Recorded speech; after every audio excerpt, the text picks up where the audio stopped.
Hello, everyone. Welcome to Photography Chat with Merlin, Season 2, Episode 38 with Morgan Turner here in Canada on the very first Indigenous Peoples Day for Truth and Reconciliation.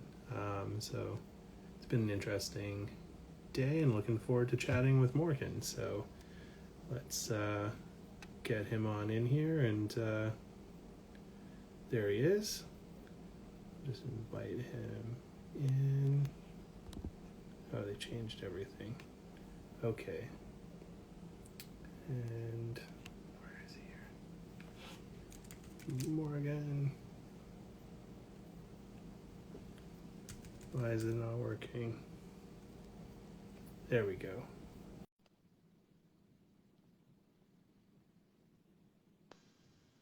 Hello. How's it going, dude? Not bad. Welcome to the chat. Thanks. I think this is the first time I've ever done a live like this, so it's a new experience. This is your very first Instagram live. I think so, yeah. Well, I'm honored to, be your first live person there. How are things in the Kootenays? Pretty good. It was nice to get back home after being on the road for 2.5 weeks out there.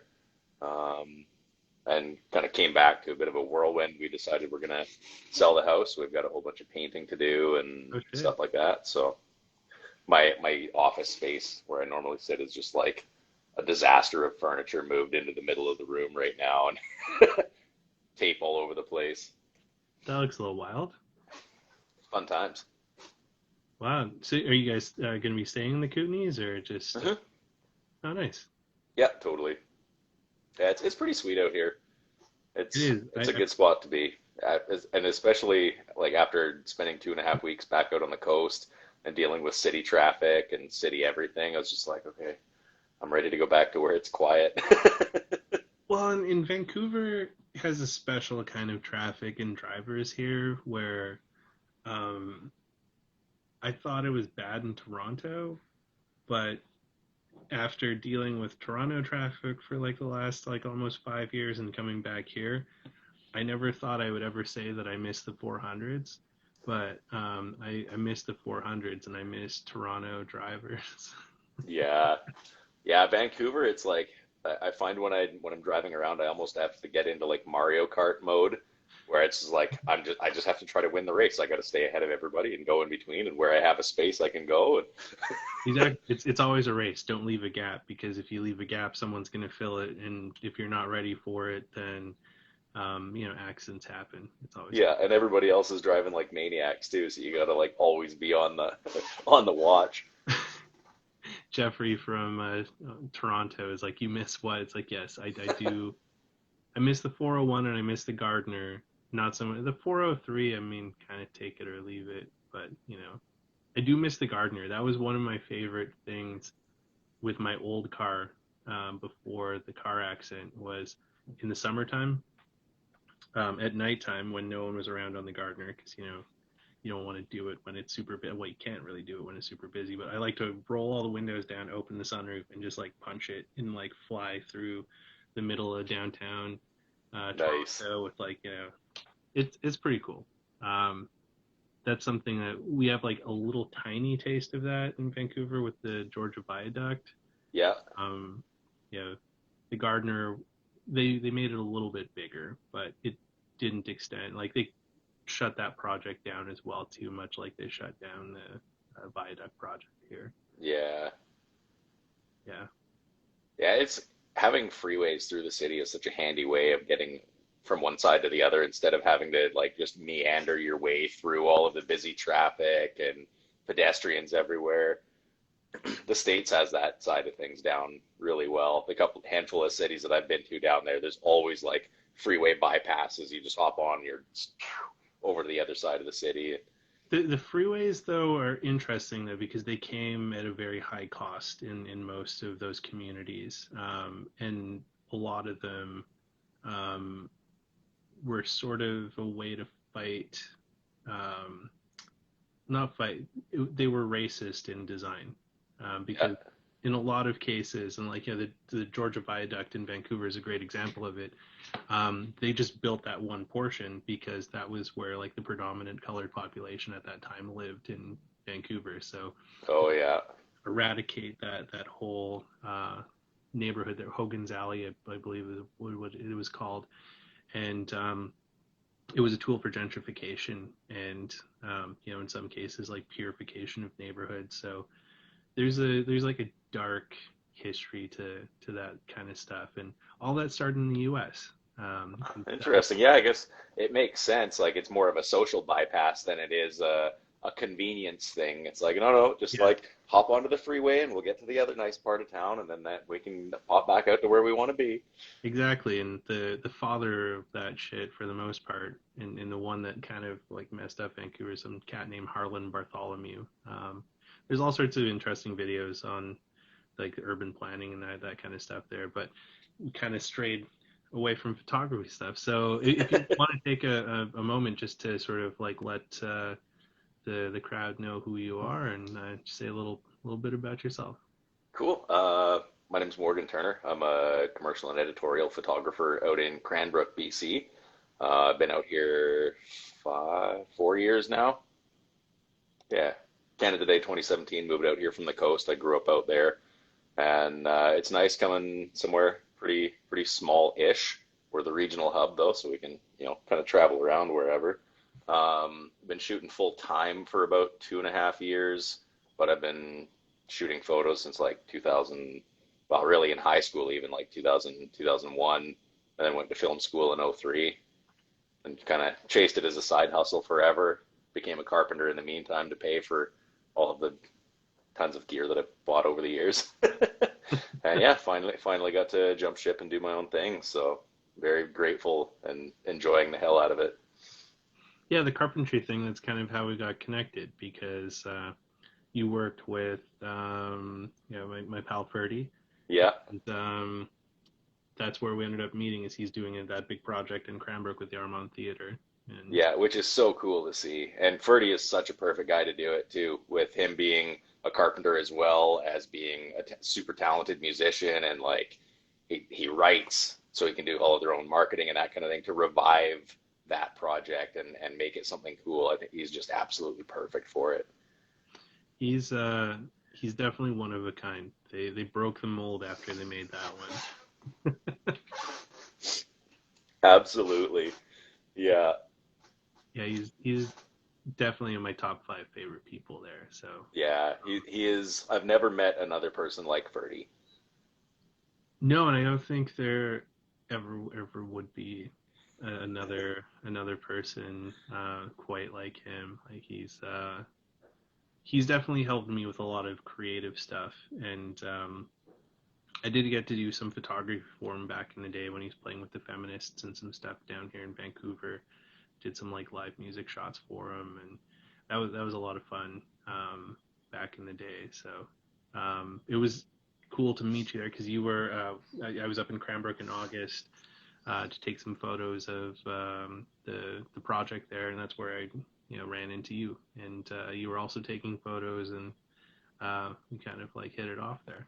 Yeah, totally. Yeah, getting to have like multiple things in common, both being there to shoot photos and hang out, but also having a pretty solid relationship with Ferdy. Like obviously you've known him a lot longer than I have, but I worked with him for, a year and a bit, give or take. And yeah, having that common thread, it was, total happenstance meeting that we both ended up being there, but it was super rad.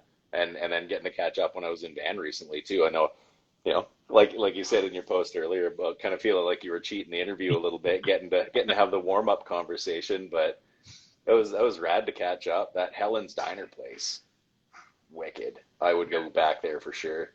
Helen's is a great spot. So it's like, yeah, if you're ever in Vancouver, if you live in Vancouver and you've never been, Maine and King Ed, there's a little diner there called Helen's, and they're just a fantastic spot if you want some like good like diner breakfast style stuff for lunch, and they do dinner some days during the week too. But it's a great spot, classic diner style. They have like the old like jukebox things, which they've got blocked off right now because of COVID. But Yeah, it did feel like cheating a little bit because doing the chat when I first started it, most of the people that I talked to were friends of mine. Like, David Hunter, for instance, he just joined in the live here, but he's an old friend from like the Polaroid like Policon adventures in Texas. So like those were kind of like easy chats because like they were people that I knew and had stuff established with. And then, as I started like going through people that I knew and wanting to expand out into like other photographers and stuff, it was a lot of conversations with strangers where it's like the very first time I'm chatting with them on the live was like, the first time we're really getting to know each other. So that was, it kind of felt a little bit like a pre-interview. Yeah, little recon mission. um, But yeah, like so when you decided to break out into doing your own thing, like what like made you decide to do that? And like did you kind of use the carpentry as like a bit of a safety net to sort of like ease yourself into it, or did you say like, Jesus, take the wheel and jump right into it? No, I was definitely still doing some carpentry work for the first year. I just hadn't really found carpentry work that was satisfying enough for me. Uh, when I was back in Victoria, I worked for a company doing like multi-million dollar custom builds, and we did most of the project management side of things versus the actual like hands-on building of the house. We'd manage the other trades, but then we'd get to do all the really cool, weird specialty stuff, really weird finishing, or like doing all of the grading work for a full backyard pool deck and different stuff like that. So in that caliber of house as well, it was never like hurry up, get it done fast. It was take your time, do it right. And everybody that worked for the company was super, super cool.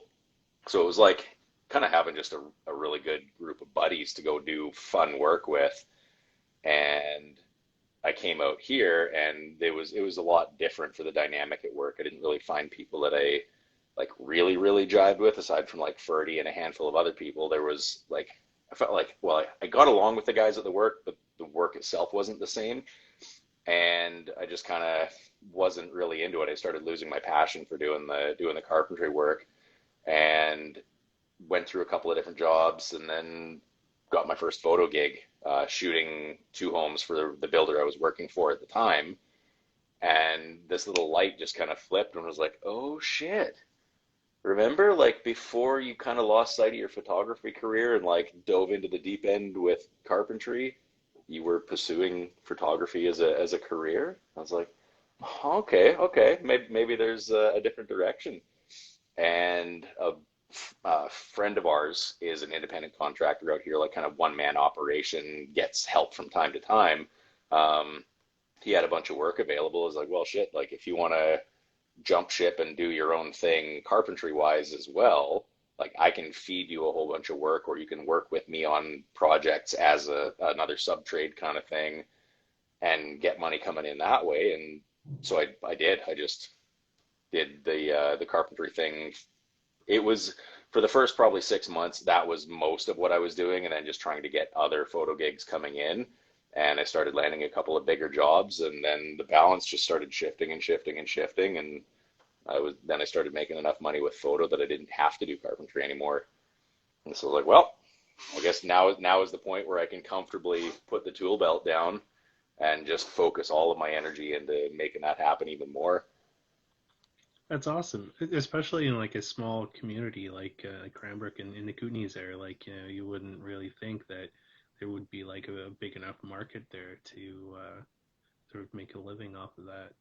Yeah, I think a lot of it was timing, really, because Cranbrook has been kind of a sleepy town for quite a number of years, but in the last 5 to 8 years, sort of thing, things have started changing and growing and getting busier here. And in the last 2 to 5 years, it's really started moving. A whole bunch of new businesses are popping up that are kind of younger person run or oriented, so they're more about like kind of the social media and marketing side of things and having a cool advertising presence. And it's because of that, I think that there's more of a demand. I just kind of right time, right place at the right time. Because there's lots of other talented photographers out here, but I think a lot of them also focus on doing family work and weddings and that kind of thing, because that's a huge industry too. And my jam is just doing advertising work. I'm not really much for the weddings and everything. So I kind of had a niche opportunity as well, which kind of helped out that way too. Because the handful of businesses I talked to that had really decent photo work had brought people in from Kelowna or Calgary or that sort of thing. So it was kind of convenient to be able to provide a local option for them. Nice. That's really cool. So in like building up the business, I'm sure like some people who are like thinking about this or just like sort of embarking on it may be a bit curious, but were there any gotchas that like surprised you along the way on like the business side of things? Like, it's like having the creative thing locked down is like one thing, but a lot of creatives maybe might struggle a bit with like the admin side of things. Yeah. Oh, I fell flat on my face years previous, back when I was living in Victoria. I had been working at a lumber yard, like back before I'd even done my carpentry apprenticeship, and ended up losing my job. Oh shit. And at that point, I was like, well, I guess now is the time that I'm just going to be a full-time photographer, and I'm just going to make this happen. And I took like every terrible, shitty Craigslist job that I could get where he was like, oh, I need headshots for $50 or what. Did all of this work, shot for greasy people. Like Mm. it was a horrible experience. I got very burned out on photography in a hurry.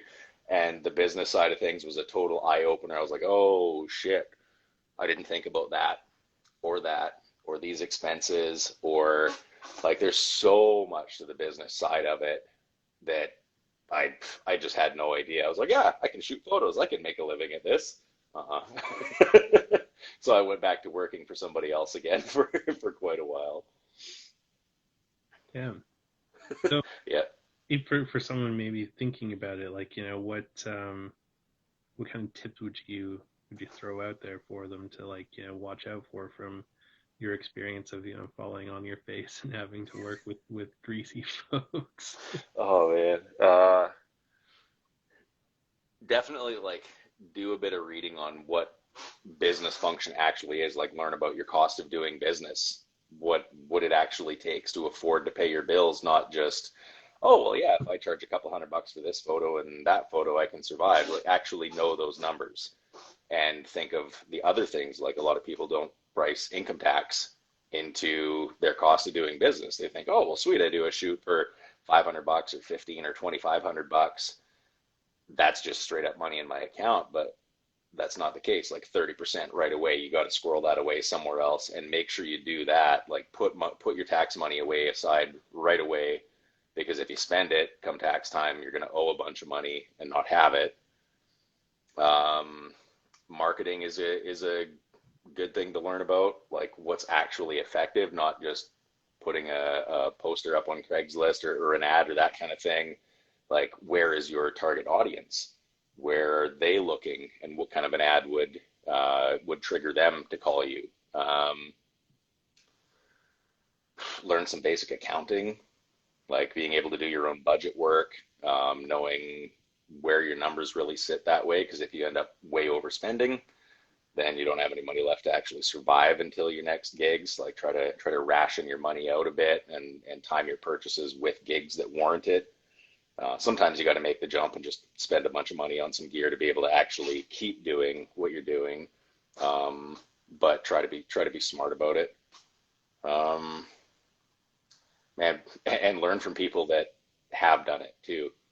I didn't really have many people for examples that way as far as photo goes, but I did know other people that had started their own businesses and were surviving doing it. So I was able to kind of pull some information from them that way too, just to be able to, like, much like with the budgeting and knowing your cost of doing business and that kind of thing. That's the biggest thing, is just like knowing how to manage your money. Because if you can figure out how to live really, really cheap, then you don't have to make as much money right off the hop to be able to get by. But if you've got a bunch of other expenses, you either need to start pulling in a bunch of jobs right away, or have something else you can do that's going to pay your bills at the same time. there's definitely nothing wrong with having the photo be a side hustle until you can actually balance it out. Yeah, Chris here says everybody loves buying the gear, but nobody loves doing the accounting. Mm-hmm. Yeah. And fortunately, once you've got your own registered business, buying the gear helps with the accounting because it's write-offs at the end of the year. So there's a little bit of an upside to having gas, you know? But that would mostly you would need to have receipts for that. So that'd be like used gear that you bought off Craigslist or Kijiji or Facebook Totally. Marketplace. You probably couldn't really write off, eh? Yeah, you can, as long as you've got some kind of a receipt. It's especially if you're buying something that has serial numbers, lenses and camera bodies and different stuff like that. But as long as you've got like a screenshot of the email or the listing or whatever of the item for sale, and you pay for that either with e-transfer or take out specifically the amount of money that you're going to pay for that thing, so you have a transaction in your bank account to kind of identify. You just keep track of it in your, like, I use QuickBooks for keeping track of my own bookkeeping, and so you just put that information in there, and boom, you can write it off at the end of the year. Definitely helps, like if you're going to buy used, doing something like eBay or that kind of thing where you actually have like a processed transaction for the used thing, because then there's a full paper trail. But if you're buying something privately, yeah, you just get a handwritten receipt of some kind and have a screenshot of the ad, and you're good. Nice. Yeah, I think too, like people that might not want to spend the money on QuickBooks, um, PayPal has some like pretty decent stuff for like invoicing and doing some like mild accounting stuff in there. Yeah, That could be like worth checking out because you can do some accounting through there and send out invoices through it, not just for like getting paid through PayPal, but you could just like keep track of things. It's kind of cool. yeah. QuickBooks has the same kind of idea. Like I run my invoicing through there as well, so I can actually attach like an original quote to the invoice, and then have all the different line items and dollar amounts for it, and it automatically adds taxes. And when the payment gets processed through there, it'll just go right into my bank account as well. I don't have to worry about people sending me money separately or that kind of thing, and they can pay by credit card or whatever as well, which is very advantageous. Yeah, and as Chris says, I knew a guy who incorporated and then rented his personal gear to his company. Can't remember much more, but is that legit? And Yep. re-commented that, yeah, that's legit. We do that in the film industry here in Toronto. Yeah, absolutely. It's basically just more paperwork. And eventually I might look at doing something like that as well. It just costs more to incorporate, and you've got to Well, have I, certain like if it's your quarterly processes and stuff. but if it's your personal gear, you probably can't write off the initial purchase because you're going to be writing off the rental cost through the business, right? Well, you could sell your personal gear to your corporation. Oh, but then So how you do you could rent it? essentially pay yourself for the gear and then rent it back to yourself. Which really is just all accounting entries. It's not like you're actually going to get any money from yourself. Well, and that's how rich But people stay rich is accounting. yeah, exactly. It really is. Like if you know how to work the numbers side of things, you can really make it work. Like I used to do some entrepreneurial workshops and stuff when I was learning about how to survive in business after I had that first fall on my face experience. I was like, okay, like I got to figure some shit out. And one of the best pieces of advice was that like you can be totally mediocre at whatever it is that you're offering as a service or product, but be really good at the business side of things and do totally fine because you'll know how to manage how your business works. But you could be like super talented, creative, brilliant at what you do and not have a clue about your business, and you're going to struggle to survive if you do make it. So having some business sense definitely helps. But don't get too greedy because that's how you end up in jail for fraud. That is true. Or flying giant dick rockets into space. Oh man, there's like a group of engineers out there that are pretty fucking proud of themselves right now, I think, for like squeaking that dick rocket through all of the approval processes because like they launched a massive dick in a massive dick into space. But yeah, that's like the epitome of like really making your business work for you. Yeah. I don't know if I want to go that route though. I think I'm Well, happy on the path I'm on. that's fair. Yeah, like that's man, in the interview too, where he was just like, I want to thank everyone that's used my service for making this happen. It's like, fuck you, man. Yeah. Like rather than doing what you're doing right now, how about you just like as a way to say thank you to everybody, just give some money back to the world, like help out an underdeveloped country or fund a scholarship program across the country that you live in, or any of a make a donation to the healthcare system. Be like, thank you everybody for using my service. Here's a life-saving service. Let's give them some money. I like this comment here. It's like, having those two dicks in the rocket, does that make it a double ender? Ah, nice. I don't know. Next time they launch it in, they should try and send them to the bottom of the ship and see how well that works. Uh, But yeah, you're totally right. Bezos, even like Gates, Musk, all those guys could easily take like a small fraction of the money that they've made and do some like massive good with it, and then still be fucking filthy rich. yeah, and get tax credits for doing the good things too. It wouldn't be completely unrewarded either. Exactly. It's uh, yeah, but that probably will never happen. So, Yeah. um, business stuff aside, what has been the creative side been like for you? Like, what have been some of the memorable projects you've been able to work on so far? Um, Uh, One of the first big ones that I got that really kicked off being able to survive as a photographer out here was a product photo gig for a local health food store. We've got a Reflex Supplements here, and they Okay. were building a new website, and I ended up getting a gig to shoot like 350 or 360 products for them. Like just super basic e-commerce kind of white background, product lit nicely sort of thing, but a shit ton of them. So that was kind of cool. Definitely was a launch forward to just boost my confidence as far as like, okay, like there is actually living wage money out here. I can make this happen.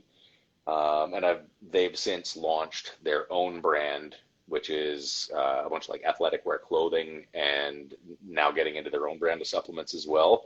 And I've gotten to do some cool shoots for them. I think one of my favorites was the for one of their pre-workout products. Like this like war zone sort of scene that I got to build a set for in my studio, Okay. which was super super neat. Just because of the process of building that set and kind of translating what I saw in my head for what I wanted the photo to look like, and then actually making that happen. I think that was one of the coolest shoots. But I remember having a moment like that. Like, I think one of the first times I ever really thought consciously about photography was I was shooting a black and white of a bridge up in Quesnel when I was living there a number of years ago. And I ended up going back a second night in a row to reshoot it, because when I got it home, I wasn't totally happy with how the symmetry was, and it just didn't quite look right. And I remember that as being the first time I ever actually consciously thought about like, what do I actually want this to look like? I was pre-visualizing the shot before going out to make it. Whereas previously I was just like out and about shooting landscapes as they happened, or street photography that was just there.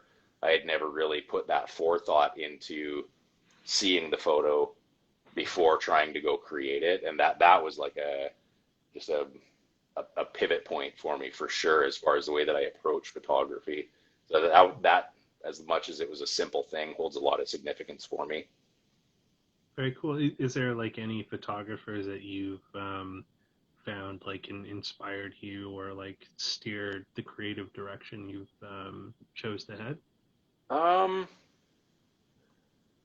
Sort of, yeah. Especially like a number of years ago, the stuff that Gary Land was doing, and Tim Tatter, like really, really cool, like high-end studio lit, but on location or composited background kind of stuff. Um, especially Gary Land's work. Like he'd be shooting talent in a hotel room or a small studio space, and then go on to shoot the background plates separately and put them together and make it look like G Unit rolling dice on a street corner, but they were actually doing that on a white seamless. And then he went and shot this really cool gritty street background and put it together just to be able to coordinate with the people so that they wouldn't have to take, you know, celebrities out into a dark street at night kind of thing, which like that really sparked the creativity side for me, wanting to try to do that myself. I started using Photoshop before Lightroom was even a thing. Like I can't even remember what edition was out then, but I really enjoy the digital art side of the photography as well. And Tim Tatter was doing the same kind of thing, like really cool studio lit, composite kind of work. Chase Jarvis is an inspiration as well, just for a lot of the action sports kind of stuff that he does. And then beyond that, I've connected with another dude in Vancouver recently called Sadie, and he does a lot of like really high-end commercial portraiture and product work and that kind of thing. And so he's kind of been a bit of a mentor for me recently as well. So he's definitely an inspiration too. My friend Stevie here just said Team Photoshop. Yeah, yeah. Yeah, And I know you usually focus on film shooters on here, but yeah, I'm a digital guy, but I did start with shooting film. yeah, like I like Photoshop more myself. Lightroom I've learned to hate more than love. Really? Are you using the classic version or like the new? I Because use the there's two different versions you can get with the subscription. I use the classic one. Yeah, I just find it a little bit more. I hate the other one. Yeah, the other one drives me nuts. I only use the other one on my iPad because that's the only choice I have, and I probably am not using my Lightroom right, but I found a way that works pretty okay. Like, cause now, like, you know, we're like XT2 pals, so I've been shooting more Yeah, with the XT2, so I've been having to use Lightroom more to go through and like edit those things begrudgingly. Uh, yeah. Just don't edit them. and I just it's a force of habit with the digital stuff. So Yeah, you know, same with like when I shot with the D610 and things like that. And just how like I've got the workflow set up with the digital stuff, but I yeah. still prefer doing the Photoshop. It just feels more comfortable. Interesting. Yeah, Lightroom is my go-to, like when it comes to batch processing images and doing all of the standard editing and that kind of thing. I use Photoshop for all the like composite work or if I'm having to do some heavy editing. But aside from that, yeah, Lightroom is just my go-to. And with Yep. the Fuji, I'm just not editing. That's I'm shooting JPEGs and I'm trying to treat it like a film camera. It's like what happens in camera, that's just what it is, and I'm going to put it on the computer and that's what it looks like, or I'm going to send it to my phone and put it out in the social world, and that's just it. I'm not gonna fart around with it. See, maybe that's the difference because I'm shooting RAWs with it, so it's like Uh, RAWs and I'm dicking around with the turning them into JPEGs to put them on the Instagrams and stuff. I Photoshop though mostly use that when I'm doing film stuff, like if I'm shooting like Polaroids and whatnot. So it's like once I get the scans, because I'll scan like a whole bunch of Polaroids at one yeah, time and then cut them up in Photoshop to make the individual images of it. And that totally makes sense for sure. Why you'd be using Photoshop for that? yeah, Yeah, Lightroom doesn't work at all for that. no, And there's been a no. few times where it's like I've tried to use like GIMP in like some of the free ones, Oh yeah, and you know, there it's just worth going to Photoshop. Like, I mean, like for the photographer stuff like that, the photographer's package is like dirt cheap to get like yeah. the Photoshop and Lightroom. Like, you know, that's worth like whatever, $12 a month or whatever. Yeah, well, and like I started using Photoshop way back before the subscription model was a thing. And I remember I had like Web Premium CS3 or something like that because I had Dreamweaver for maintaining my website. And that kind of thing. But it was like, I think it cost me $3,000 or $3,500 or something like that for the software suite. And I then you don't get any updates or anything. Like you were just buying the program, and that's what yeah. you get until you decide to spend another $3,000 or upgrade the individual programs for like $800 a piece. I mean, I think it's been long enough that I could safely. I never bought Photoshop ever until subscriptions came. Yeah. I kind of feel like, the subscriptions are a way for a lot of us that used Adobe before to pay our penance for like stealing the software. Yeah. Yeah. Well, and admittedly, like when I was learning, I didn't pay for it either. I had a number of obtained copies, different versions of Photoshop, Pain. but yeah, exactly. They There's were one. gifted to me from somewhere. Were there And ones where you would have the keygen that had the sweet 8-bit music that would play in the background? yeah, or you'd get a CD, well, really a stack of CDs, because it'd be like 8 of them or something, and it would just have the code like Jiffy markered on the top of the one disc. I have Yeah. no idea what you're talking about. I've never seen anything like that. I've always been legit with my software.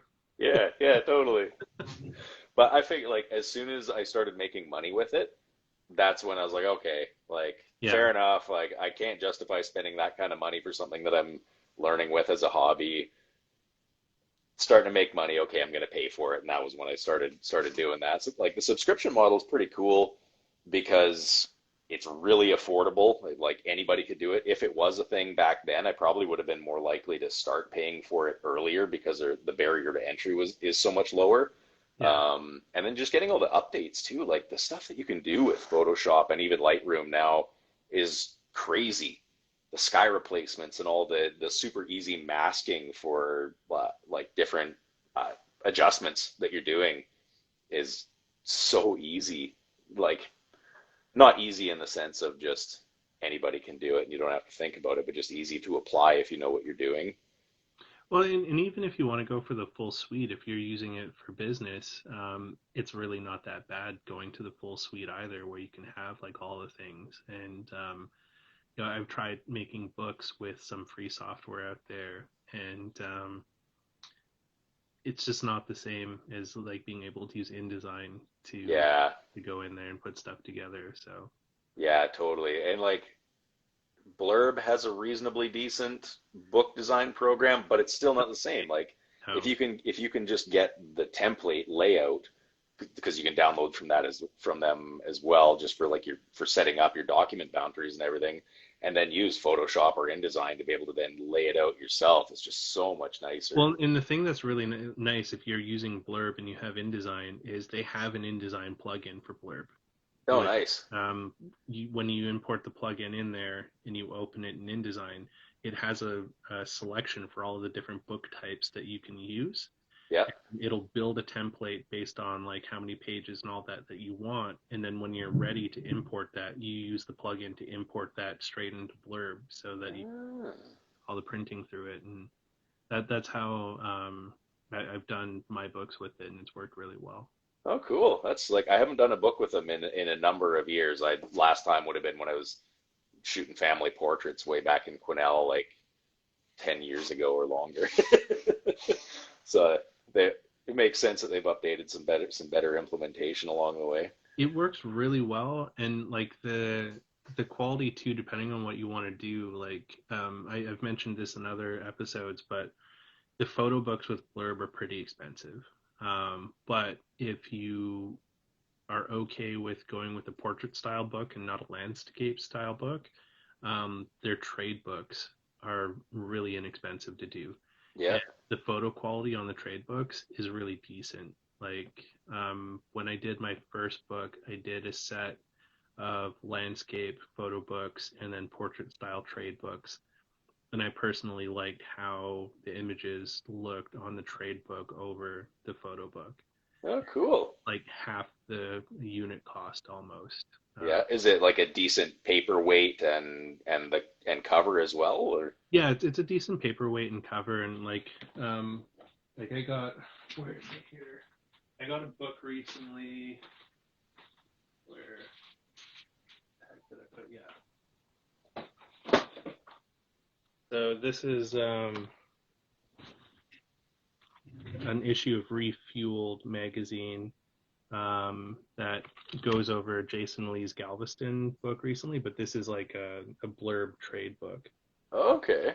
So it's got like, you can do hardcover if you want to. This is the soft cover one. You can print on the binding if you want to, if it's a thick enough book. Yeah. You automatically get an ISBN number, so you could look all legit and everything too, and be like, I'm a published author now. Sweet. And like the picture quality isn't bad on it. Oh yeah. And these are half the cost of doing the photo books, like, because the photo books that from Blurb are quite expensive to do, Yeah. but the picture quality is quite nice. Yeah, that's super decent. Um, Cool. and so it's like, if you're thinking about doing zines, or like, you want to just make a photo book for like, friends or whatever, Yeah. I definitely suggest checking this out. And the thing that's nice with the trade book is you don't end up with that fucking blurb logo on your last page that you have to pay to remove. They don't do it on the trade books. Ah. The only caveat with the trade book is the last page has to remain blank. Yeah. But you don't have to deal with like paying extra on the photo books to remove the blurb. And the sizes are decent. You can do, this is a 5x9, I believe, and then you can do 8x10. Cool. Yeah. Yeah, I'm gonna have to check that out. Yeah, they're definitely sweet. Like, my first one, I did the 8x10. The second one that I'm going to be putting up for pre-order here in the next few weeks is going to be this size book. Yeah, that's a decent size too. It's a nice size, and like the soft cover has a good feel to it. It's not bad. If you want to pay a bit extra, you can do the hardcover with it. They're pretty slick, and Cool. yeah, it was kind of cool to see what the Refueled people did with this one to do the Galveston stuff. Some great photos there. I think it's still available too if people are interested in that and into Jason Lee's photography. There's a bunch of behind the scenes photos in here that Raymond Molinar shot of Jason when he was doing his Galveston book, which is set to be released here soon. So there's like the Oh, man cool. is shot in Galveston, Texas. So yeah, Blurb, it's great if you want to go out there. You know, if you've ever wanted to make a book, you can do it. Yeah. And if you need There's something cool about having like just a physical piece of your art. absolutely, it's cool to just have that. Like the 8x10 is similar to like this size here, and Yeah. very very similar to that. And depending on the thickness, like this one's not thick enough to have printing on the binding, but if you have like a thicker book, you can do printing on the binding. So definitely worth checking out. And if you are interested in doing one and you're a little nervous about it, send me a DM. I'm happy to help. Totally. Oh, that'd be rad. Yeah. Yeah, I'd like to put together a photo book for sure. I've actually only in the last year like even started printing my work again. For the longest time, it just lived in the digital world. And that's one thing that I really enjoyed about when I used to shoot film because I'd have to go get the roll processed or a couple of rolls, and then I'd always get a stack of 4x6 proofs with it so that I could actually have a decent preview and then order enlargements from there. But just always, like every time you go get a roll developed, if you get that set of proofs, there's a physical piece of your art instead of it just being on a screen somewhere on your computer or on your phone or whatever, and never actually being really in your space. And I think it was last year was like the first time I'd ever printed just an art print in probably like 6 or 8 years. And I got it back from the lab and I was just like, oh my God, like, why have I waited so long to do this? And now I'm just on a kick of like, I just want to get something else printed and get something else printed. Started getting some big canvases and stuff. But It's fun to get stuff printed. Like it's nice to transport your images into the world of the tangible. Um, it's easy when you're doing film because you can pull that in here. But if you shoot a lot of digital, it's not that hard either. Like downtown camera, I use them a lot for my film development and scanning and all that. But I also use them for printing a lot. And if you shoot digital, they have a really great portal that you can just like log in. You can upload your photos, and you can do everything from, I think it's 4x6s to like 12 by I can't fucking remember. It's like Like a 11 by 12 by 14. 18 or something. Yeah, like 12 by 18, things like that. They're 8 by 10s, and 8 by 12s are really great. You can't go wrong with any of those, and it's cheaper than you'd think to get Yeah. printed. Like you're looking at like a couple of bucks for an 8 by 10 shipped. Yeah. Is really cool. So if you've never printed any of your stuff, highly recommend, like, just going out there, picking a couple of your favorite pictures and just getting it printed just so that you can see it and hold it. Absolutely. I totally second that. And like do it a decent size. Like get yourself like an 8 by 10, 8 by 12 or a 12 by 18. Don't just get a 4 by 6, because although that's neat to see one of your photos in something with it takes two hands to hold it. I don't know. There's just something really cool. Whether you think your photos are awesome or not, just get your stuff printed, because obviously you like what you're doing. If you're shooting your photos, get it printed and put it on your wall, put it on your fridge. Like, Great gifts for the family totally. Yeah. or friends. Vince Von Vo is asking if there's someone who buys photo book except for photographers. My thought was that people prefer internet pages to watch. I think more than just photographers buy photo books. Um, like it depends on different stuff out there. So we did a book with the Northern Film Collective last year, which had a bunch of different photographers from all over Canada in that book. And there was a lot of people that bought it that just weren't photographers. Like they were buying it because like, a friend was in it or something. They wanted to support that. And there's people out there that don't shoot that are curious about those books. And I definitely think there's more than just photographers that would buy books out there. Absolutely. Especially when you look at the ones that are more like a coffee table book, like Yeah. that kind of larger format. You get ones that open as a flat lay or that sort of thing. The book itself is actually like a legit piece of art, including all of the photos that you have in there. Like people collect those kinds of things, or just buy them because they like what's in them. Like you get ones that are about super cool architecture in homes and have photo books about that, and people that like home design and architecture and photography will buy those books, or landscapes or whatever. I've got one. I found it at a buddy's place. A friend of mine bought a house not too long ago, and there was just some like old random things left behind in the house. And it's a book of national parks of Canada that it would have been shot on film. Like it's old enough that that's what the guys would have been using, but it's just this big coffee table book of the photos that the guys shot. It's pretty cool. I think I've got it on the shelf. Great. Jubenville Photography says that they think there's a shift happening, that people are buying printed materials.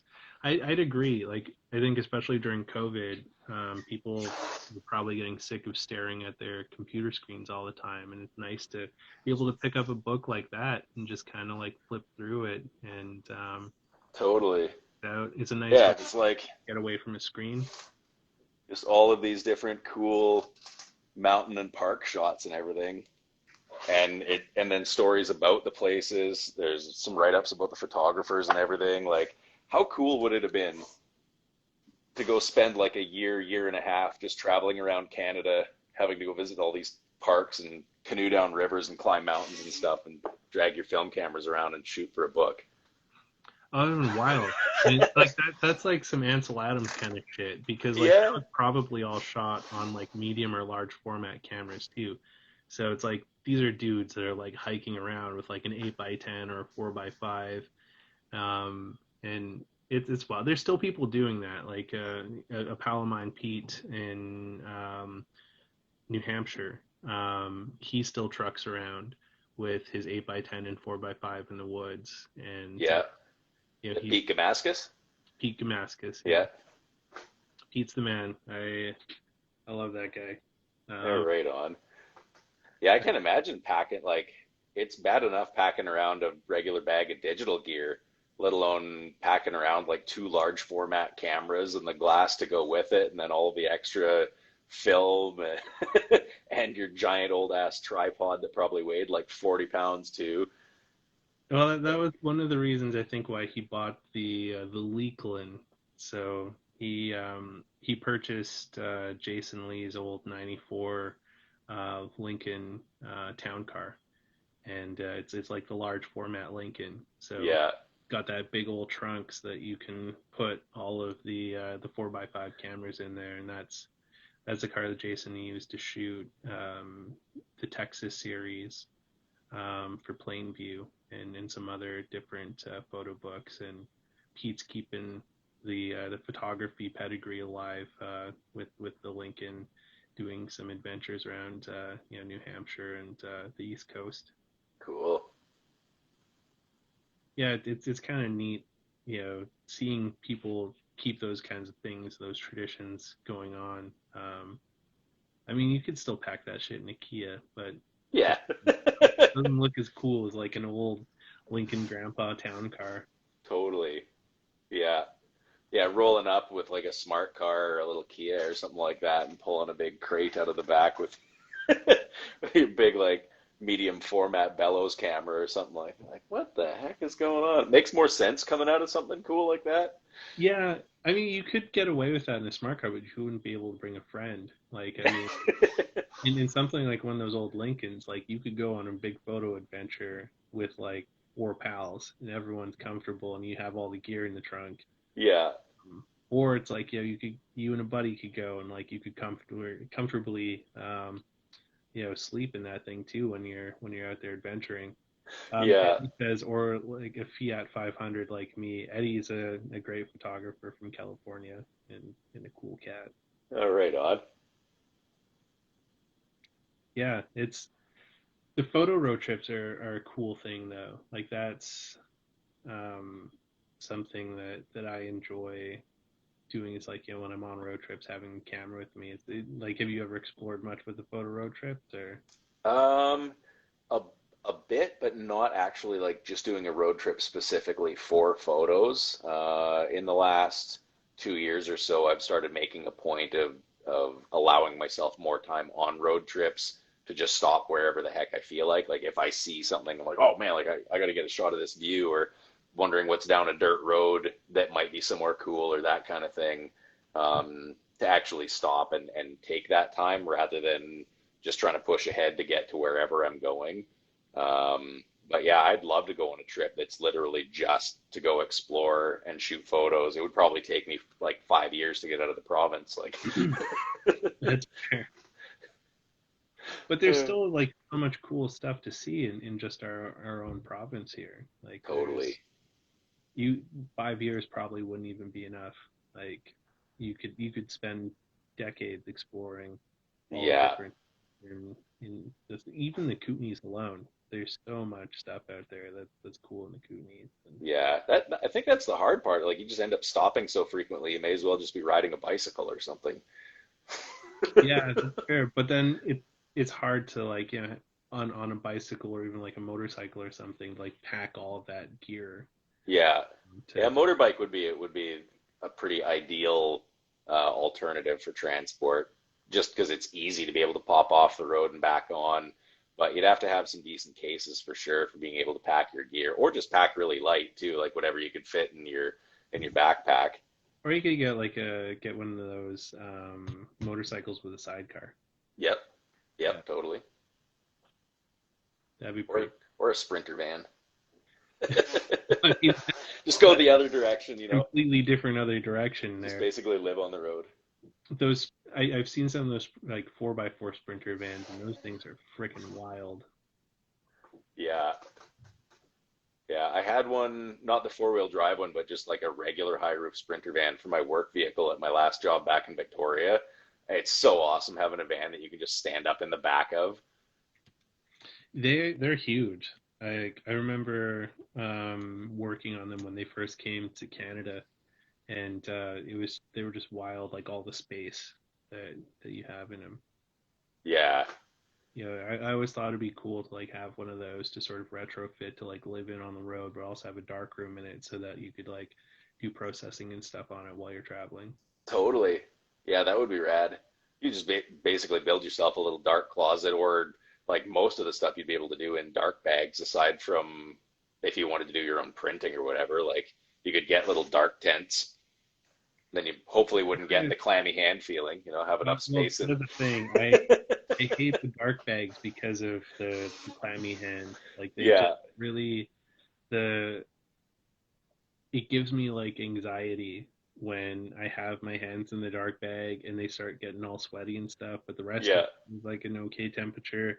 I really don't like that.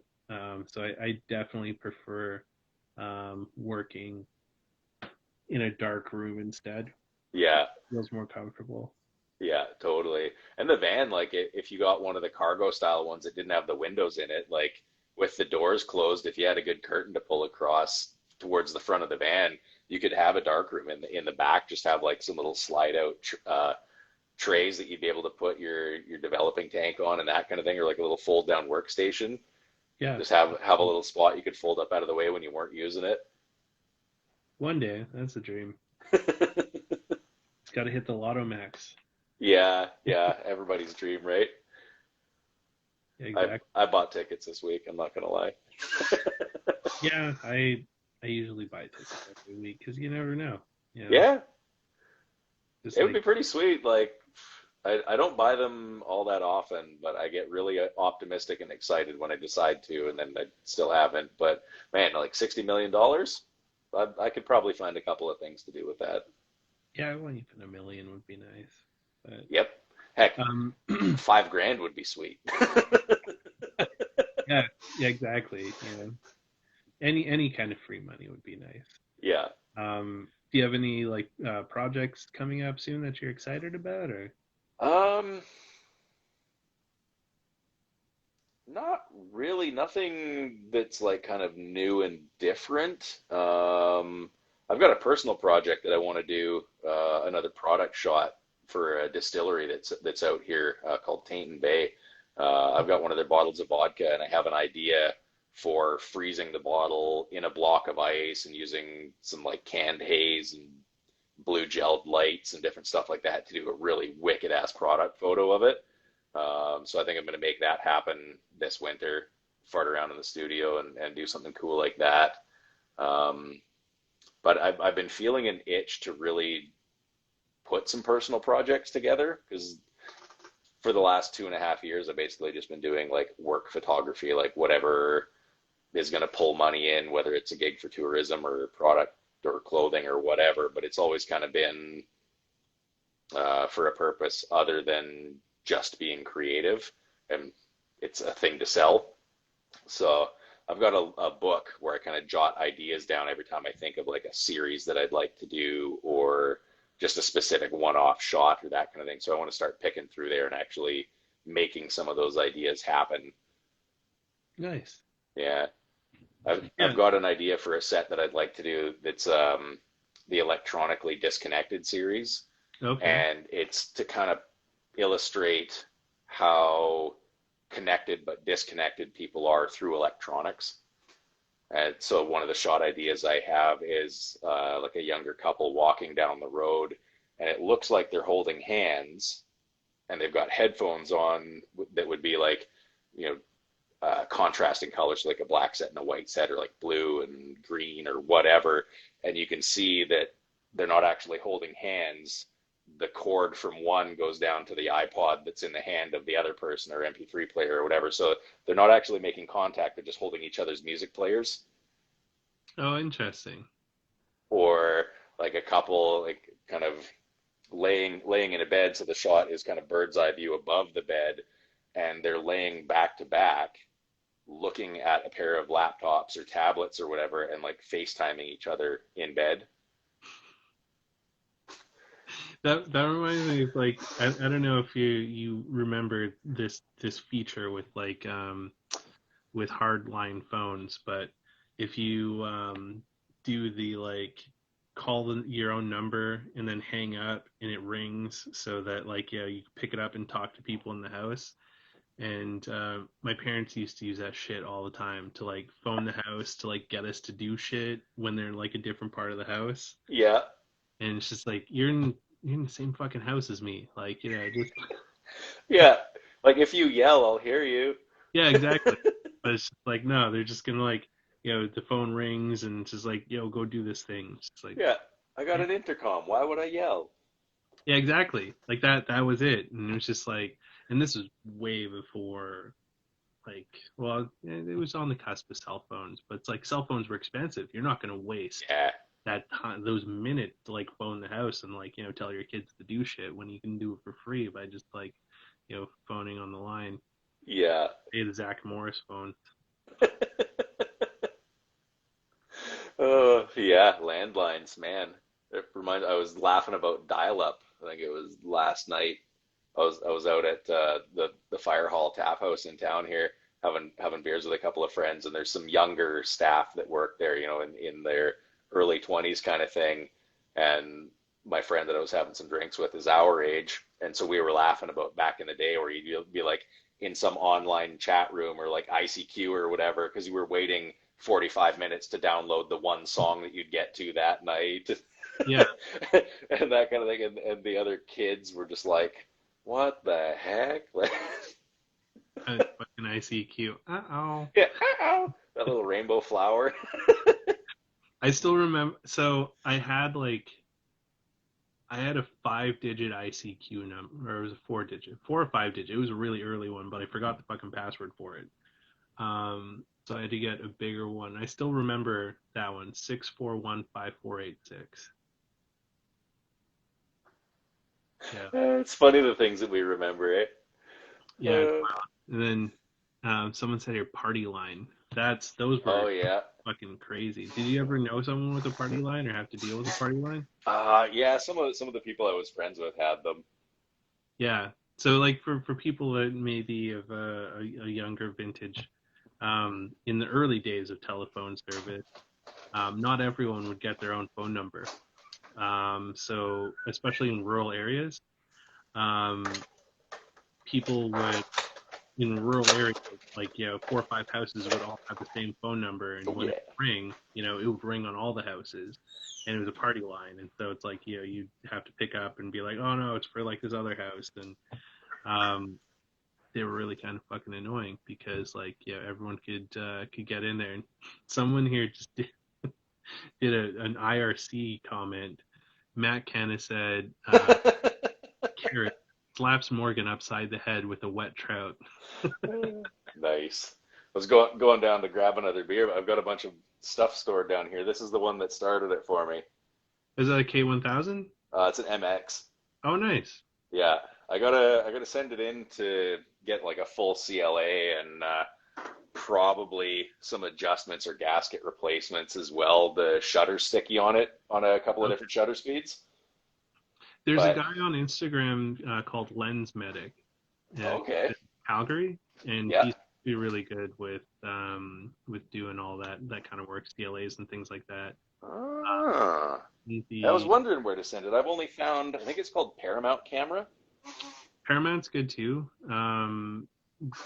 The Lens Medic guy, he was on the Classic Camera Revival podcast talking about the repairs and stuff. And I know Okay. the people over there have used them to do camera repairs. Yeah. Oh, sweet. I'll have to check that out because I'd love to get it repaired. Like I can't get rid of it. My uncle that's no longer on this planet gave it to me, and that's what I started shooting with. Like I'm tempted to shoot film again just for the sake of shooting some rolls of film through it. I'm using the lenses that were for that camera with my XT2, Yeah, I so I'm remember. at least getting to breathe some new life into them that way. But it'd be sweet to burn some rolls of film through there just for the sake of it. Yeah, definitely. I would check him out. I think it's Lens Medic YYC. Let me Is write that down before I forget. Lens Medic YYC. yeah. Here, I'll send you his profile. He's in Calgary. Cool. That's only like I could do a day trip of that. Really, Calgary's only a 4-hour drive from here. Well, and you could also like mail him your stuff too. Hmm.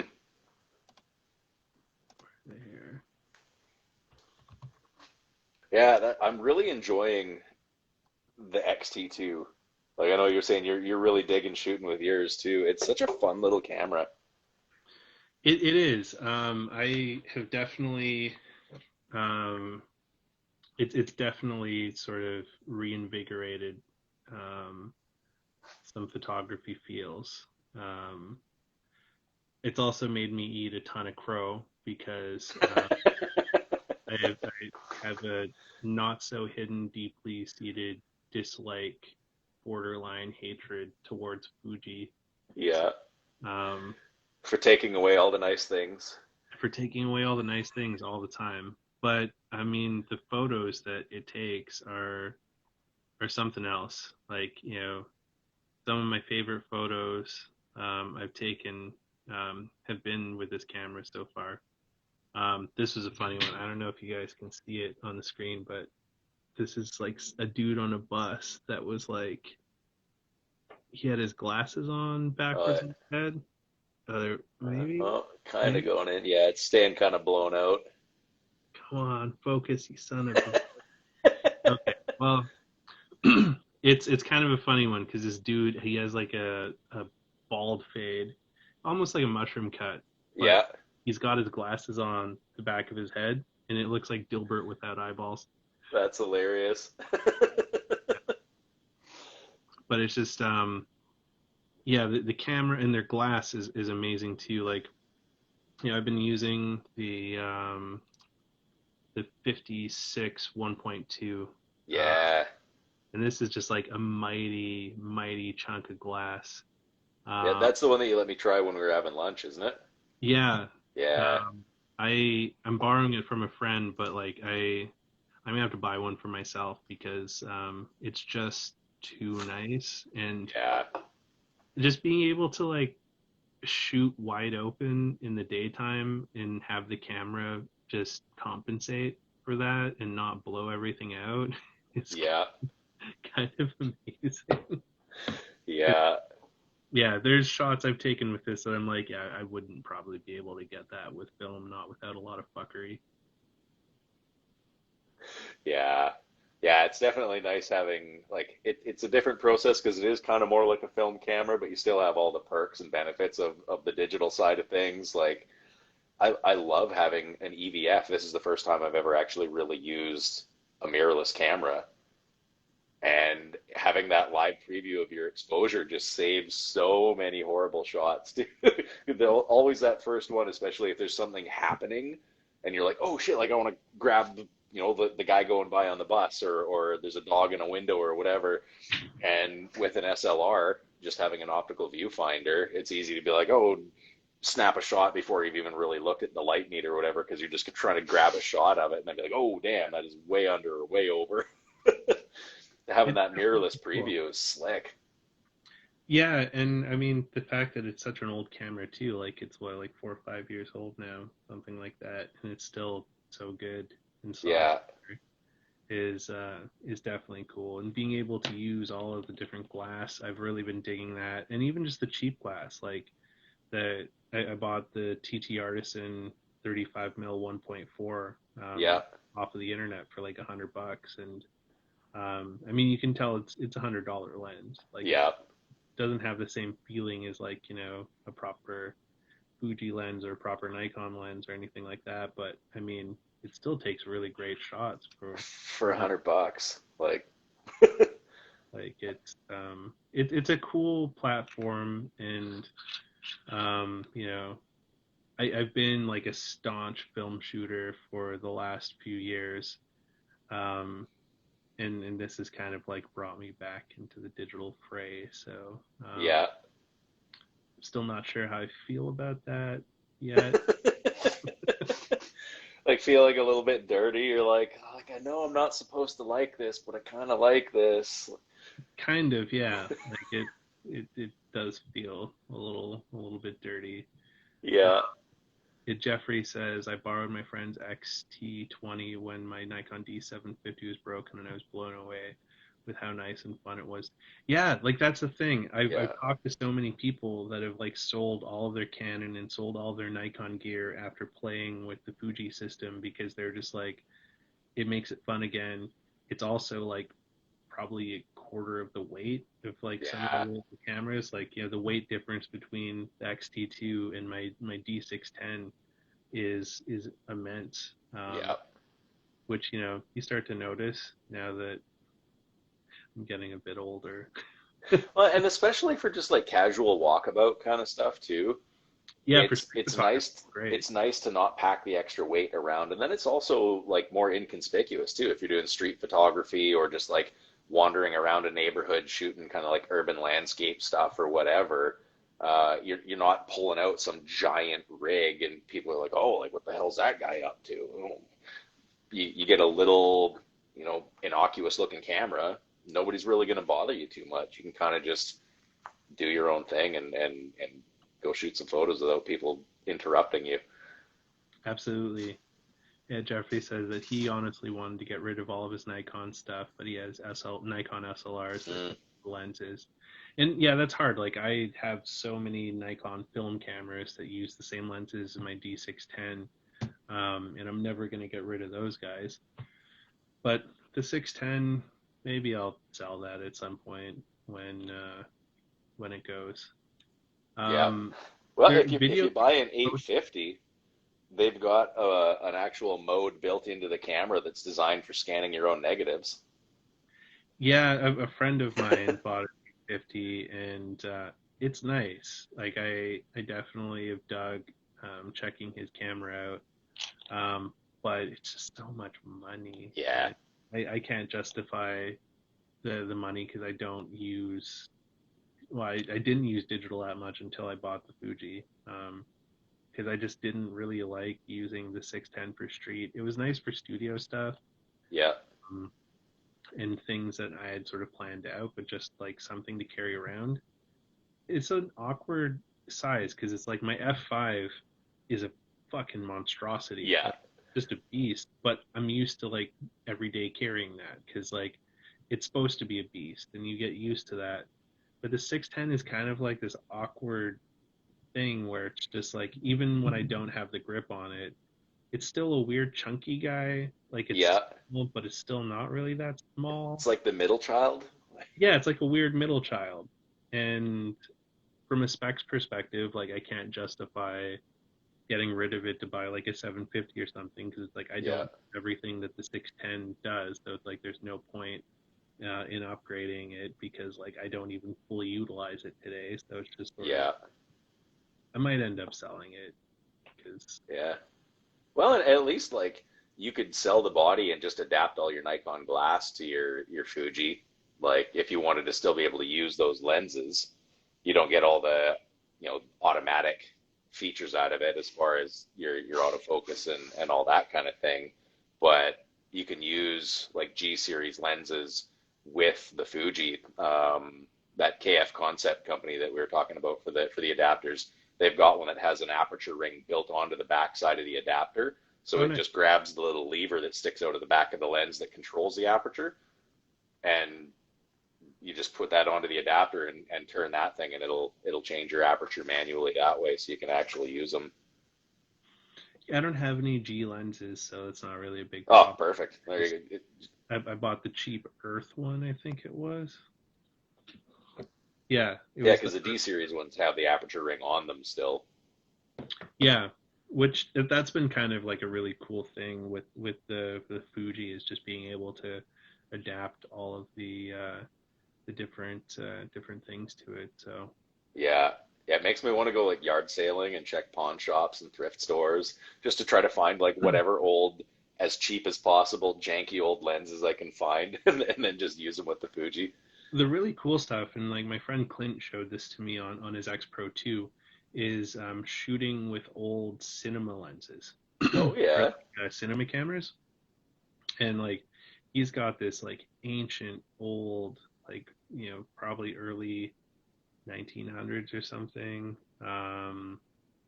cinema lens that he found an adapter for that just it looks really cool. It has just this Wild. neat bokeh to it, and yeah, that's a really cool lens.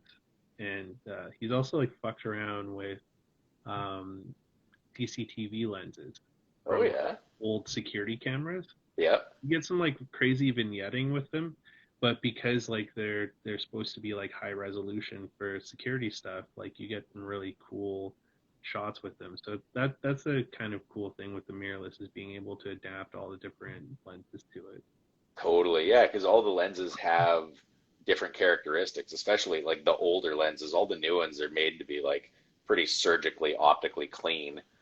But all of the older ones, they've got a bit of character. They'll have, from one brand to another, get different types of flare in the lens or different shape of the bokeh. Or like you find ones that are kind of a little beat up and haggard and have a bit of a funky haze or some dust specks in them or something and get some just neat flavor out of the image that way just because of the life that the lens has already lived up until when you got it kind of thing. Well, and that's kind of a thing that's interesting is like a bit of a misnomer with some people when they see like scratches and stuff like that on a lens. Oftentimes it doesn't actually affect image quality, uh, Hmm. and can create some interesting sort of I don't know if it's like shading or like it adds like a softness sometimes to different photos. Like um, Jason's book, A Plain View, he shot that with an old Kodak Ektar lens that was it had no coating on it and it was kind of like scuffed and scratched and so it just gave this like softness to the photos, especially using Portra. And it's kind of nice sometimes. So you don't want to have that sort of clinical feel to some photos. Yeah. Like it's nice to have like more warmth and softness, and you can get that with like those older lenses that are a bit janky. Yeah, totally. That's one of my favorite parts about shooting with that X-T2. Because like with my Nikon gear, like that's my work stuff. I have a very predetermined idea of what those photos are for and what they're supposed to look like, and I've got a very high standard for what that is. And with the Fuji, I'm just like I don't care. Like this is my license to shoot shitty photos. I can just if I think the end of a fork looks cool, I can shoot a photo of the end of a fork and be okay with that because it's just to create. And so chucking scratched up, beat up lenses or some kind of weird, funky, old school, like you say, like a CCTV camera lens or whatever, and just get weird vignetting or flares, like that's just part of it. Like that's what makes it cool. I'm not editing it to put it in that way. That's just naturally what happened, and that's what the photo looks like. Like to just shoot that, it's so fun. Yeah, they're very cool. Just Yeah, no expectation, just creating. yeah, it's nice to be able to do that. Um, it's definitely rekindled some interest for shooting because I've definitely gotten into like a bit of a creative funk since I moved to Vancouver. Yeah. And you find it's a lot different shooting like street and urban stuff in van versus when you were back in Toronto? Yeah, there's a bit of a different feel with that. Um, there was some like there was some more interesting stuff in Toronto from that perspective, but one thing I find interesting with Vancouver is there's more messages that people leave for each other. All like specifically in like the downtown east side.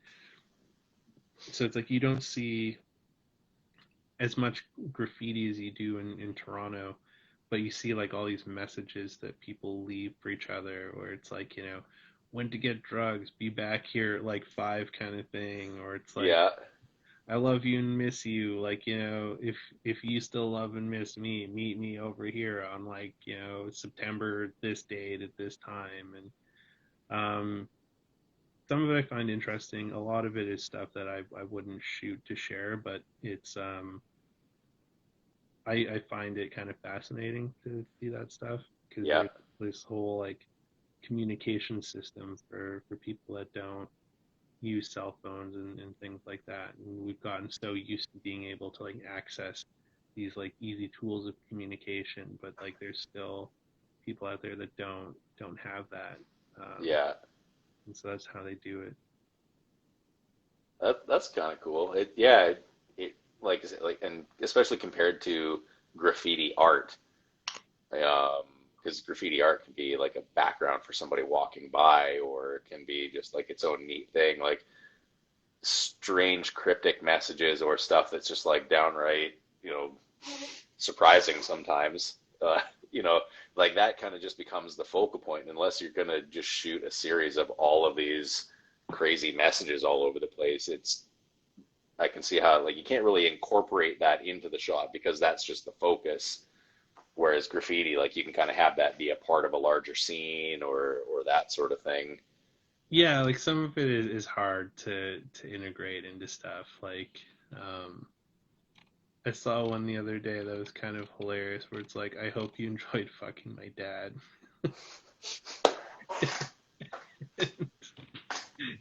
It's just like I was like, I kind of want to know the backstory behind Yeah, this one. Like, what happened? yeah, that's funny.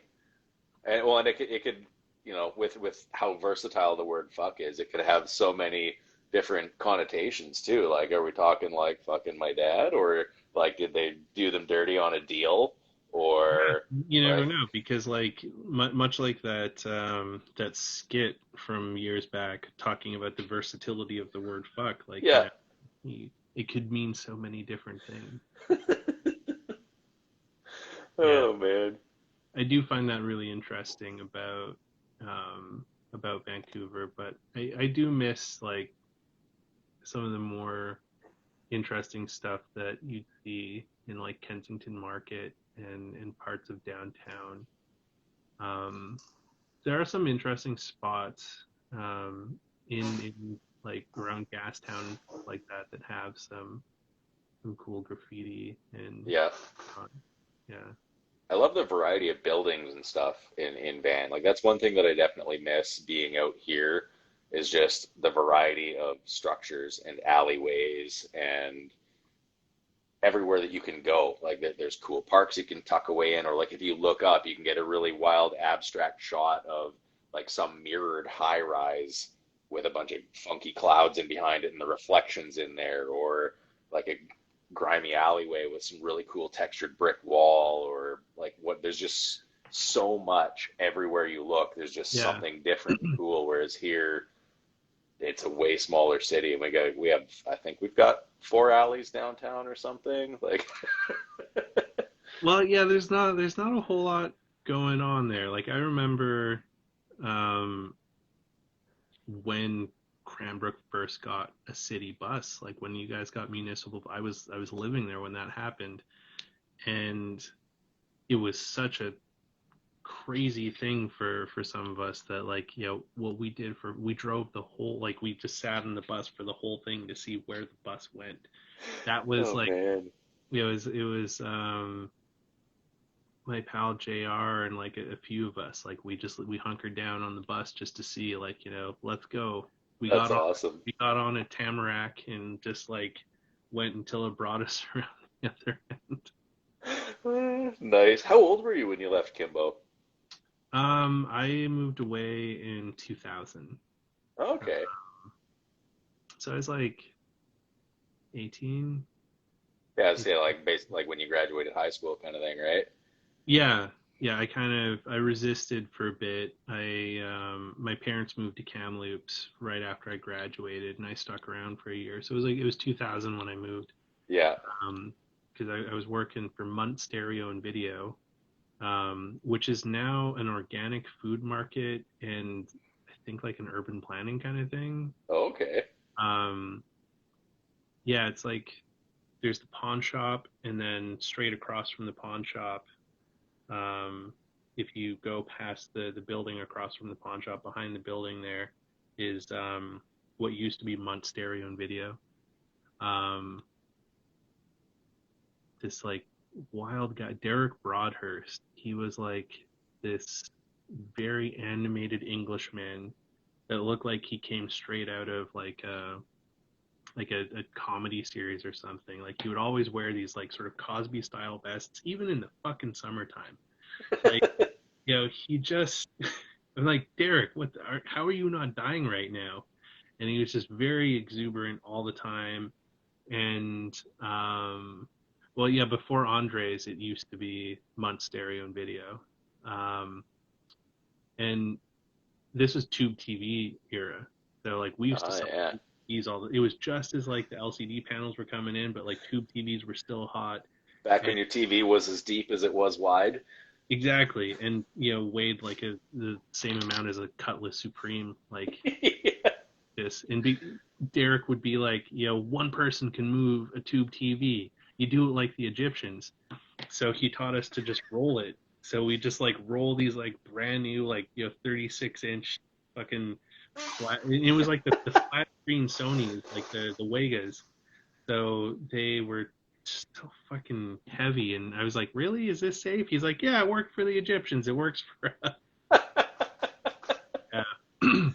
that, that was a weird time. Worked there, and then at Panago Pizza in the Super Save. So it's like Yeah. during the day I'd install car stereos, and at night I deliver pizzas at Panago. Nice. That seems like a pretty wicked post high school setup. Yeah, it wasn't terrible. Like I used to work for this place called Extreme Audio. It was just like an X, like XTREM. Yeah. And actually, the one half of Extreme Audio, he's still around there. PB Pro Audio. Um, Ben was one half of Extreme Audio. The other guy was this dude named Shaughnessy, who I did my work experience for high school there. So like they kind of put me through the ropes and stuff. And while I was working there, Ben broke out to start PB Pro Audio, and he's still pretty prominent in there, Oh in yeah. doing all the pro audio stuff. And that was a very interesting experience the getting into the workplace. Ben and Sean definitely taught me a lot about like what it was like to work and what the real world was going to be like. Welcome to adulting, son. This is what life is like. Yeah, it was really interesting. Like, and you probably experienced some of this too, working in trades. Is like when you're working in those kinds of places that are a little grittier than like office environments and stuff. You learn to develop a tougher skin pretty quickly. Yep. It's Yeah, there's no HR department filtering the dialogue or anything like that. Or no, there's definitely no HR department. And I've kind of found that like having that as like a foundation of like how I started my work experience and how my working life started for me has definitely set me apart from some of my more recent counterparts where I'm like, you never were abused at work before, were you? yeah. Yeah. It's like no one's made you cry before at work, and it's very apparent that like you really need someone to put you in your place a couple few times maybe. Yeah. Yeah. Yeah. There's definitely a skill set, I think, that comes along with being abused in your earlier years at work, like dealing with like just being constantly berated or talked down to or like always made to work faster no matter how fast you work. It's never enough. Like And like like you just tough kind of love. learn to you just like learn to be kind of okay with yourself because you're like, well, whatever, you're just a salty old bastard all the time. But then the thing that's odd is when you actually learn why they're being salty, it's because they they actually care about you.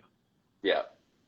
And like that was a really fucked up thing for me to like learn and wrap my mind around, was like, but they're so mean to me all the time. It's like, It's like the well, girls in middle school. yeah. They picked on you because they had a crush on you, you know? Well, and it's like if they didn't care about it, they wouldn't invest any time or effort. So it's just Yeah. like, the fact that they're investing time and effort ribbing you to like, what feels like belittling, and it is belittling and bullying in a way. It's just like, they're like, well, I just want to toughen you up, kid, so that when you get out there in the real world, you're gonna be able to. This is how it happened to me, so now this is how it has to happen to you, kind of thing. And Yeah. I don't fully agree with that, but I've definitely come across some people where I'm like, someone should have been meaner to you when you were younger. Yeah. Yeah. Toughen up a little bit. Yeah. Oh Yeah. man. Yeah, there's been some interesting jobs over the years for sure. I'm very happy to be my own boss now, and I don't think I could go back ever.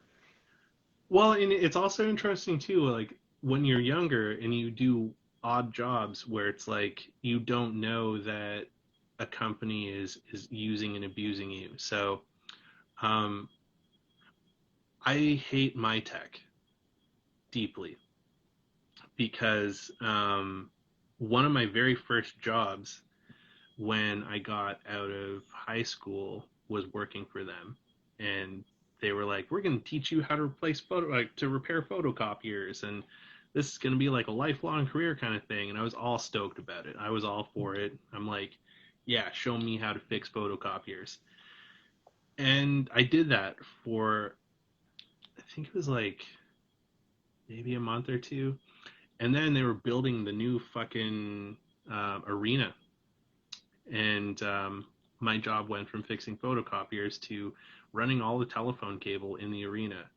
And I really don't like that place. I saw how it was built, and they made me do some like really weird stuff there that definitely was not up to health and safety. Um, and then, Welcome to working in the trades. yeah, exactly. They had me like running cable in the ammonia compressor room while they were filling it when you weren't supposed to be in there, but they're like, this needs to be done today, so you got it. And I'm like, the guy says it's not safe. And it's like, yeah, you just go in there and do whatever. So Yeah. I'm crawling on pipes and running cables and shit. And I'm like, I'm pretty sure that I'm not supposed to be doing this right now. And they're like, no, Yeah. do it. And then they laid me off as soon as the project was done. And I kind of found out after, it's like, well, they wanted just cheap labor. And so because I was like super new, Yeah. like a lower wage, and they were able to get me in there, and then they were like, cut them loose. Um, Like a project consumable. Kind of. And that was like my first experience with like a shitty employer. And it's Yeah. definitely stuck with me because like Yeah. It really makes you appreciate the good ones. Like I've been fortunate enough to have, like I've had both sides of the spectrum work for like total assholes that I'd go home like blood boiling at the end of the day and be like, next tomorrow I'm gonna tell that guy to stuff it up his ass and I'm quitting, and then I wouldn't, and I'd suffer through another day, you know, until one day when and then work like when you get to work with somebody or work for somebody and with other people that like make your daily job super enjoyable because you just get along with everybody. They're easygoing, like you feel respected at work and they give a shit yeah, about you. Like, what a difference. it makes a huge difference. And they can still make fun of you, but you know that they're respecting Totally. it. Yeah. My best boss was he was a bit like that. I knew that he respected and appreciated me deeply, but that didn't stop him from ribbing. Yeah. You know? Well, you got to keep people in line still, right? Yeah, yeah. He called so like he was one of my most recent bosses, and he called all of us divas. And he's like, "You divas need to be managed in such a special way because you're all so special with so much attitude and so many deep feelings, and you need so much pampering." And he gave us all nicknames, and mine was Grumpy Wizard. Nice. Like, you're so grumpy all the time, and like, I mean, your name. How can I not just call Yeah. you that? And he's this French dude, and he would bastardize English pretty good. And that was like one of the things that I always found endearing about him was that like the way that he would chop up English when he was talking to you in conversation was also the way he wrote emails. And yeah, he was a great boss. Like, it makes a huge difference when you talk. Totally. that. And, I imagine that'd be a bit different too, though. It's like when you start working for yourself, Yeah. you know, what is that like? Because if you're not happy with the work that you're doing, you can't be like, oh, fuck that guy. He's making me do these shitty projects and stuff. It's like, when you have those feelings, it's like, oh, well, I'm the guy that I'm mad at now. So like, Yeah. what's that been like? Have you experienced anything like that, or? Yeah, because like not all of the work is glamorous. Sometimes it's like just kind of boring or repetitive, or like there isn't really a lot of creativity behind it. It's basically you're just creating a photographic product with what you're doing. Um, and so the hardest part I find is the accountability because I'm not accountable to somebody else. I don't have a boss that I have to report to or have a supervisor that is gonna like check in with me as far as my productivity. I think that's definitely one of the things, like kind of thinking back to what you're talking about, like when you're starting a business, like the things that you think of outside of the finances is like actually being able to be disciplined with yourself Yeah. because it is really easy to get distracted and have a whole bunch of different things happen and all of a sudden get almost nothing done in the workday. And then I have to look at myself and be like, are you really happy with how this went? Like if you were looking at your employee or if your boss came in right now, would they be happy with me for what I've done? So having to really develop kind of systems and routines that way to be able to make sure that I can hold myself accountable and plan things out appropriately to get stuff done because I'm the only one. Like I can be as easy or hard on myself as I want. And it's just a matter of whether I want to feel good about what I've gotten done at the end of the day or not. Hmm. I appreciate you sharing that. Because I mean, a lot of us may not have that experience, so that insight could be very helpful. It's a challenge for sure. And like I've got ADHD and I have a hard time like I'm either like super hyper focused on what I'm working on or I'm struggling to find just a thread of focus. So I have to for me, I have to kind of set different routines for how I go about kind of starting my work day or how I control my environment that I'm working in.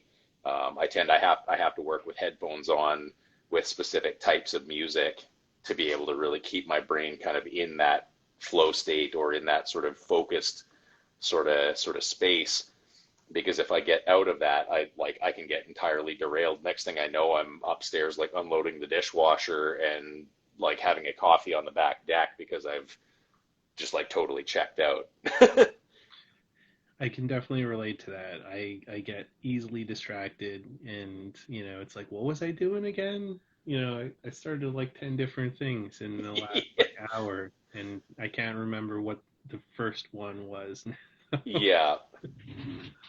Yeah, and like when you're like when I'm having to try to maintain a productive work day, because like even though I'm the only one accountable to me, I'm also accountable to my clients. Like I got to get stuff done by deadlines or just kind of at the earliest possible date sort of thing.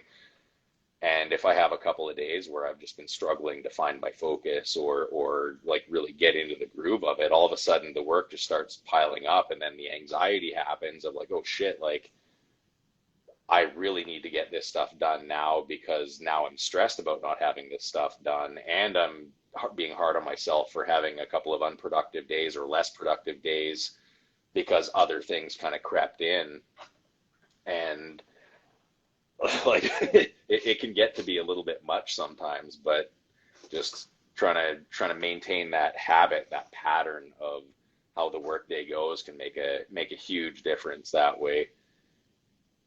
Absolutely. I I appreciate you sharing that too, because that's something that more people are feeling comfortable opening up and sharing. That the different neurodiverse things that a lot of us are coming to grips with now. Yeah, it it makes it more challenging, but at the same time, if you learn how to work with whatever patterns work for your brain, then you can find your own kind of effective method of doing that. But if Like I ignored it for forever. I've just always thought like, oh, I'm just hyperactive and I'm creative and I'm whatever.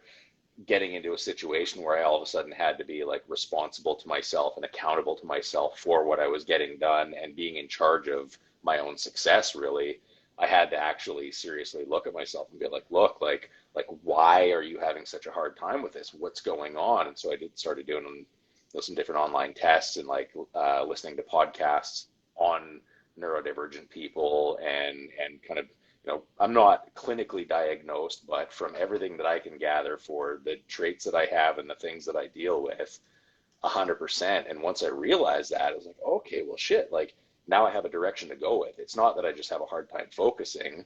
There's a thing, and now there's all of these other avenues for ways to deal with that. And then it was just a matter of finding the right kind of stimulus or pattern that made it so I could kind of rein that in. And like I'm surprised at how many people, like I am definitely not alone. There's a ton of people out there that have it. So it's cool to actually officially acknowledge that as well, to then be able to find avenues that make it so I can better myself that way and not be stuck seeing it as a challenge or a thing that I can't get past. That it's really cool to see how many other people have come out about that and then kind of shared their own stories and resources and ways that they've found to kind of work through it, because it's given me other avenues to work with that way too. That's very cool. So has that been in like podcasts or stuff that you found that mostly, or? Yeah, podcasts, different articles, like different blogs and that kind of thing. Because once I started like really realizing I was having kind of a regular problem and recognizing similar triggers that would happen that would kind of set me off on like kind of knock me out of that um, like kind of calm and organized state. And when I just sort of feel like I got derailed and all of a sudden my thoughts were everywhere and that kind of thing, I'd kind of recognize similar things that were happening. And so finding like through different blog, like kind of like I have a hard time putting my thoughts together sometimes about it, but like starting to look into what those triggers meant, or like kind of just looking online for information about people that would suffer from those types of things, then finding information through those, and then blogs that people had written about their own experiences, which kind of led to podcasts or YouTube videos or that kind of thing, where it was basically just other people sharing their own similar experiences and then what they had found that worked for them or didn't work for them kind of thing. Is it Matt Canis says that one guy at the bar who is a friend of a friend? Yeah, there's always advice from everywhere, Yeah, I mean, what is But one it's of cool that it's so widely recognized now that it's not just because like we're pretty similar age. Like when we were kids, ADD wasn't even a thing. It was just you were just the noisy kid in class or the hyperactive kid in class, or whatever it happened to be. There wasn't really any kind of actual recognition. You were just the one that I got detention a lot, or I or got voted to be. if you got lucky enough, they started giving you Ritalin. Yeah. Yeah. Yeah, Yeah. or you just get old enough that you can start smoking weed and figure out that calms you down too. Oh man, that I mean that was definitely a birthright of sorts growing up in the Kootenays. Hmm.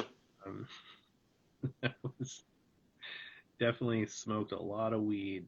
Well, Uh, it's it, growing up on the island. yeah, same thing. Yeah, like one of my best friends in high school, he came from the island, right? He grew up in Quadra and then moved to the Kootenays, and a very peculiar cat named Goat Boy. Yeah, he's still in the Kootenays. He lives in Kimberley. I'm not sure what he's up to these days. I know he's like part of the SCA, that like Society for Creative Anachronism. So he does that like dressing up in the old like vintage night outfit, and yeah, milady and drinking mead and shit like that. Cool. Um, yeah, we used to be in media studies together back in the day. So it's like I did for a brief period do video stuff. Yeah. And we did this cheesy school project in like grade 11, either grade 11 or 12. We couldn't enter it into like a contest that was going on. It was like a Skills Canada contest, but we couldn't enter ours in because we used copyrighted music. Yeah. Because he insisted on using Metallica's "Nothing Else Matters," which I mean, you could probably picture like how cheesy it's gonna be if that's like the soundtrack for the song. Yeah. Um, but I didn't let the song choice get me down. We did some pretty cool shots. We're using all the like old Sony Hi8 handy cams. Yeah. The shit. I fucking love those old cameras. Yeah. And got some like really. It was like the ones that had like different filter things on them too. So it's like we had the fancy one had sepia tone and like other things on it. So Yeah. we shot some stuff in sepia tone because it was like extra moody. Yeah. Yeah, that was terrible. And then Chris, the guy that was on here earlier, broken Polaroid. Him and I used to do video stuff in Kamloops before YouTube was a thing. Oh yeah. We used to make these like shitty web videos that we would like host on our own web servers because Shaw back then would let you run a web server at home on your Shaw cable. And so it's like, yeah, we got cheesy domains and like, made these shitty videos of dumb things and would just like post them on there and like, try and get people on like IRC or whatever to like, look at our dumb videos. Yeah. That's awesome. Yeah, if only we stuck it out just like a couple of years more, we could have been like early YouTube creators, but yeah. Yeah, been right at the forefront of it. yeah, but that's the life story, close but no cigar. Yeah, video is kind of a whole other animal too.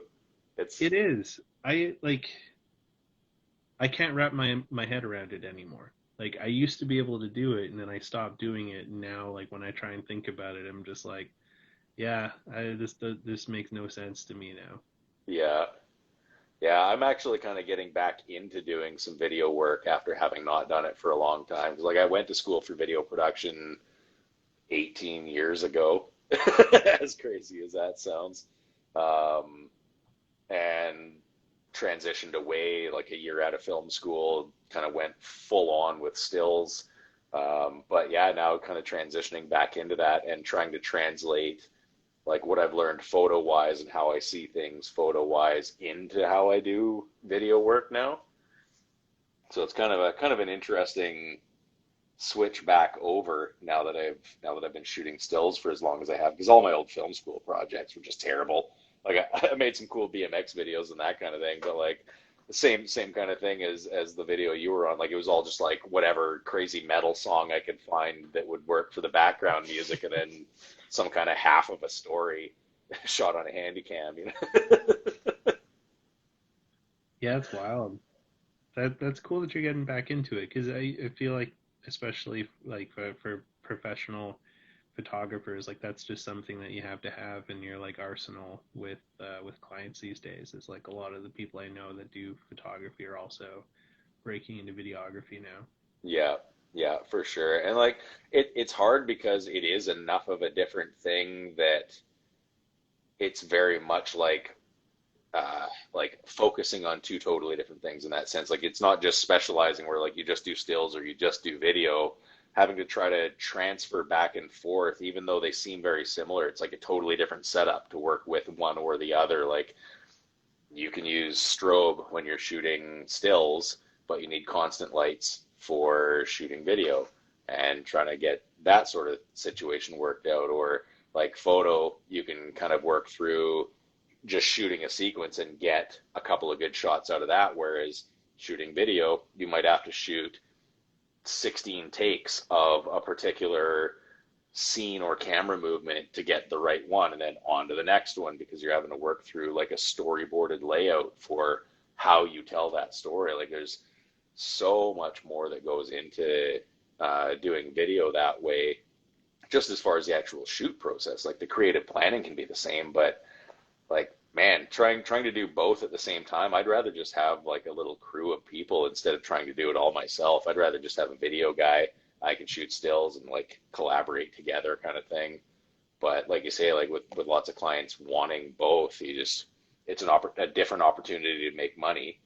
So not all clients want stills. Some of them just want video or vice versa. And being able to offer both, as long as you can kind of effectively switch between the two, it's a pretty handy way to be able to diversify what you can offer. And with digital now, like pretty much all of the SLRs and all the mirrorless, they shoot video as well as stills. So you kind of have a really versatile tool in your bag. You don't have to worry about, aside from some lighting, having to get a totally different camera system or that kind of thing like it used to be. Kind of roll Yeah. with one body in your bag and go for it. Well, I mean, if you don't want to do video, I think Jordan in Cranbrook there, he does a lot of video stuff. Yeah. You probably like hit him up and partner on some stuff. Yeah, I know Jordan. He's a good dude. Yeah. Yeah, we went to high school together.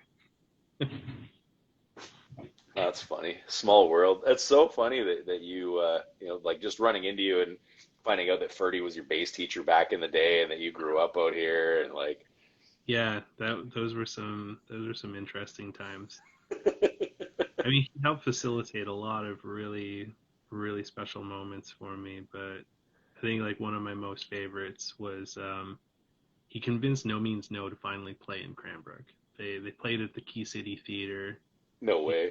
I think it was like 98. Like 98 or 99. He got them to play there. That's awesome. And they stayed at his parents' place. His parents used to own a big log fortress that's out on Slater Road behind the storage facility that's out there. And back in the day, that storage facility did not exist, and so it was just like this big open field, and then there was just this like log monstrosity that Ferdy's dad built, and yeah, No Means No crashed there, and Ferdy asked me and my guitarist if we wanted to like spend the night with No Means No, and it was like one of the coolest things hanging out with those guys and just like hearing their stories from the road and like what it was like touring and like just being like one of Canada's oldest punk bands. And in the morning, Freddie's mom made us all pancakes.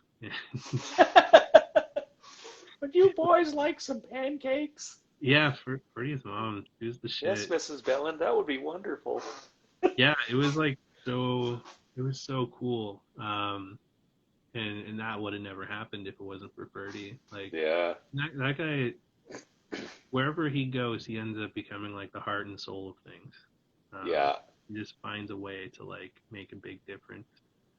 So it's yeah, I'm very grateful for that guy. yeah, yeah. He's a good dude. Yeah, he definitely is. I hope everyone can find a Ferdy in their lifetime. Yeah, for sure, Yeah. man. So on the back on the photo side of things, do you have any projects that you're working on, Oh, or stuff man. that's kind of in the works coming up? I mean, I've got that ADD kind of thing myself, where it's like I got all these things that I've like half started that I have all this gumption to like get through that just kind of end up shitting the bed on. The most recent, well, I guess like the most probable one is my Quarantineroids book that Oh has yeah, done for a month now. I just need to like post the pre-order for it. Um, I just know that like once I post the pre-order, then it's like all of the work of like doing the pre-order, getting everything here, shipping it all out, and I just haven't been in a headspace to um, process all of that yet. So I think that'll be coming up here soon. Um, and then once that book's done, um, I'm gonna do a reissue of my first book in prep for like a follow up to it. So the first one I did was a bunch of convenience stores in Toronto. I call it Queen City Bodegas, oh yeah, yeah. and I went through before I left Toronto and revisited all of the convenience stores that I shot, and found that 4 or 5 of them were now defunct and no longer convenience stores. They had turned into something completely different, and I think one of them was just boarded up. So I shot them as they were now. Yeah. And, so the reissue, or like the second edition of the book, is gonna have like a status of like the convenience store, whether it's active or deceased. And if it's a deceased one, I'm gonna have the picture of what it looks like today. Yeah. Was Um, was that the one where you were out shooting and somebody asked you like, oh, like why are you taking a picture of this building? And you're like, oh, like this actually used to be a convenience store back in the day. And they're like, what? yeah, Like I've never seen it like that. yeah. So that happened with one of them, where a guy was like, why are you taking that photo? And it had been a bread store for like, just about 2.5 3 years. So it had shut down not long after I took a picture of it for the book. Yeah. Uh, and I just hadn't been to that part of Toronto in like all of that time, so I didn't realize that it was like a bread shop. And um, yeah, it was interesting. But the follow up is going to be it'll have a couple of photos from Toronto, but then I'm also going to go around because I've noticed driving around here that there's still a couple of like bodega style convenience stores left in Vancouver. Yeah. I'm gonna try and like shoot a few of those, but this time it's gonna be interiors and exteriors because the first book was just exterior shot. Yeah. But the second one is gonna be a 2-page spread for each place, where it's gonna be like an exterior shot and then a quad of interior shots of what the place looks like. And Yeah. Are you gonna shoot it on film or? yeah, so the exterior shots are going to be shot on pack film, so like the Yeah. Fuji FE100, and then the interior shots are going to be shot on my Nikon F100 with Fuji Superia 1600. And I picked expired film specifically because I like the idea of shooting something that's going extinct with something that's already extinct. Yeah. So there's like a kind of fun duality there. And then like a long-term project that I've been kind of dicking around with for a couple of years now, after I found like a trove of my old photos from the early 2000s. Is I want to put together a book of old Vancouver when I lived here in the early 2000s, and what the music scene was like here back then. So it's like I want to pair it with some of the live music photos I took back then, but I want to get stories from people who played in Vancouver during that time too. So it's like Yeah. definitely hit up Ferdy. Mocha only said he'd like throw in a story or two maybe, and I want to kind of like do this photo book slash story book of like Vancouver in the early 2000s, and what it was like back then, because that was a really interesting, special time back then that um, I don't think it's come back yet. I don't know if it will come back. Yeah. I don't know if it's possible for it to come back, but just like the punk and the hip hop that was going on back then, and like Yeah. the art scene back then, it was like it was really really vibrant and cool. That And that's when I was living in Van was in that like early 2000s period too. And yeah, it was a wicked place. it really was. And it's like, I feel really lucky to have caught what I felt was like the tail end of that, because it was just like it was just starting to like wind down a bit. And you know it was really cool to be part of that for a minute. And there was some homies that did a lot of great rap, that were part of like Imagination's Tree Trunk and Killing Time Crew, and they collaborated and did this album called "This Dance Dance Revolution Will Not Be Televised," and that's what I've decided. I'm going to use that as a title for the book, and I'm going to call it "This Dance Dance Revolution Was Not Televised." Yeah. And the cover is going to be photos that I took of them, because we took a walk around East Van, like near the Croatian Cultural Center. Yeah. we did these photos of them just like all through the hood and stuff. But we found this like janky, busted TV along the way, and one of the dudes ran back to his house because it was only like a block or two away, and he grabbed a remote from home. And um, this Dance Dance Revolution will not be televised was like a super group. It was like fucking 9 or 10 people in it. Like it was a huge crew that was like Yeah. part of the group. And they were all sitting like friend style, and I took a couple shots of them like from behind the TV, so it's like them in front of the TV, and the guys got the remote, all like pointing and like laughing like they're watching something. And then I took some shots from like behind them where it was just like they're watching this like busted ass TV, and Yeah. that'll be the front and back cover of the book. Nice. Yeah, Oh, that that's one's cool. like Oh, the old Croatian Cultural Center. Some good man, shows at that place. the Croatian Cultural Center. Yeah, so many great shows there, and the Anza Club was like one of my favorites for sure. Really Hmm. loved that. Yeah, the old Aussie bar. Yeah, yeah, some cool shows there. It's like it would be really cool to see that kind of resurgence come back, and I think that's why I get so excited about Ferdy's project with the Armand Theater, because I kind of feel like that could like lay down the foundation for that type of vibe to happen again, to Yeah. reestablish like that kind of like a new generation of that kind of stuff. And yeah, I think that's why I really dig what Ferdy's up to there, because it's like like an incubator of sorts. Yeah. Oh man, that is one thing. Like with all of what this last year and a half has been around the world, like live music. Like I miss going to shows and just be like being sweaty with a whole bunch of other people and having overpriced beers and listening to wicked live music on stage and just like the experience of it.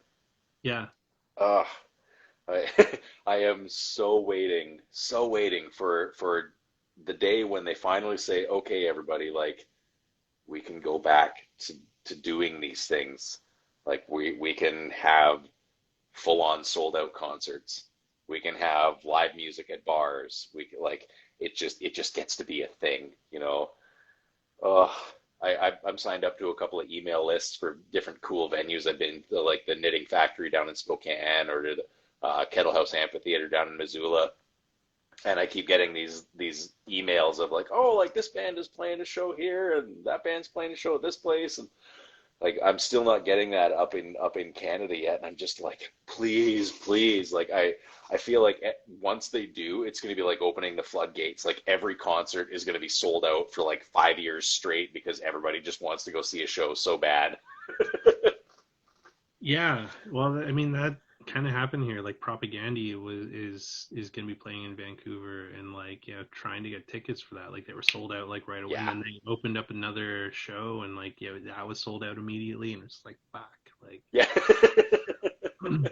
because we want to go. yeah, everyone wants to go. Yeah, Yeah. I miss music.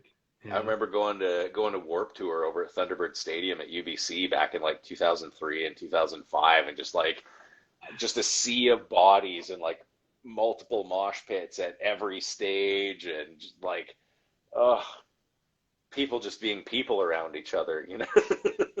Those are the days of Gob.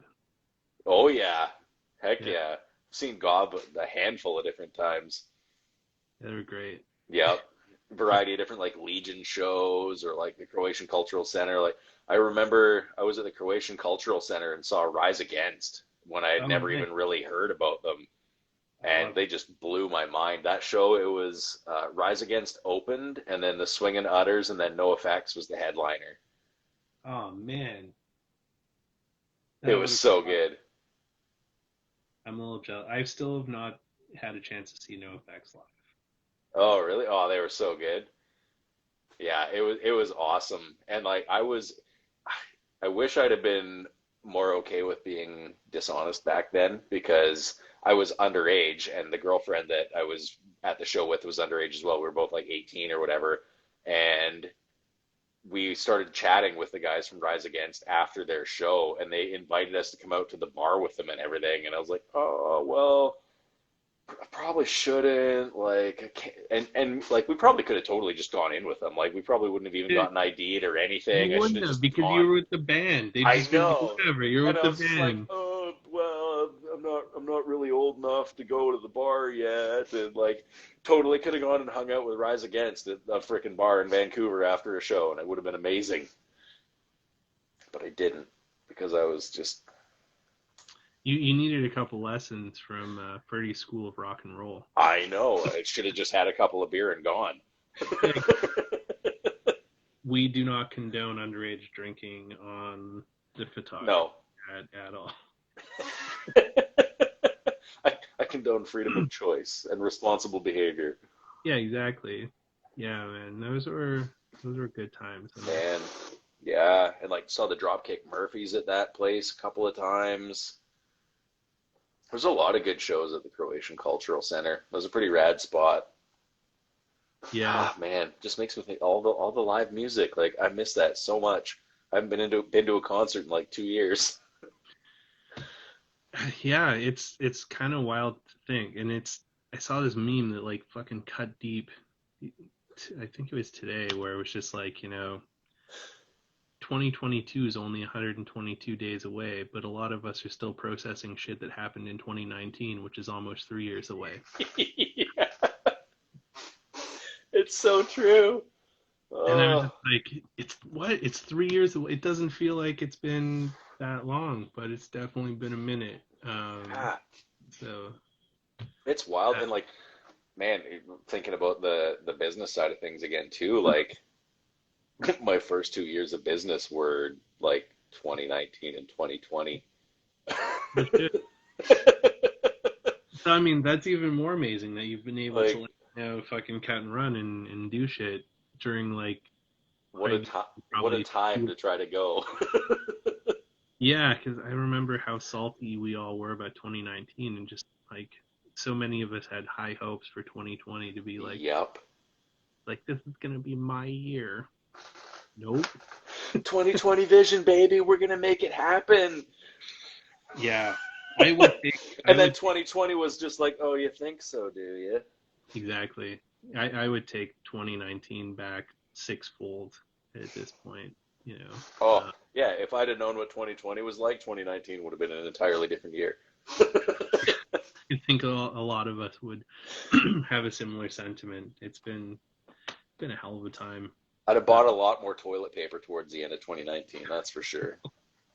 That one was weird to me. I didn't understand it. Like, yeah, that was. And I don't know if you had a chance to do it, but I took some photos of like the grocery stores during that time, and those were some Yeah.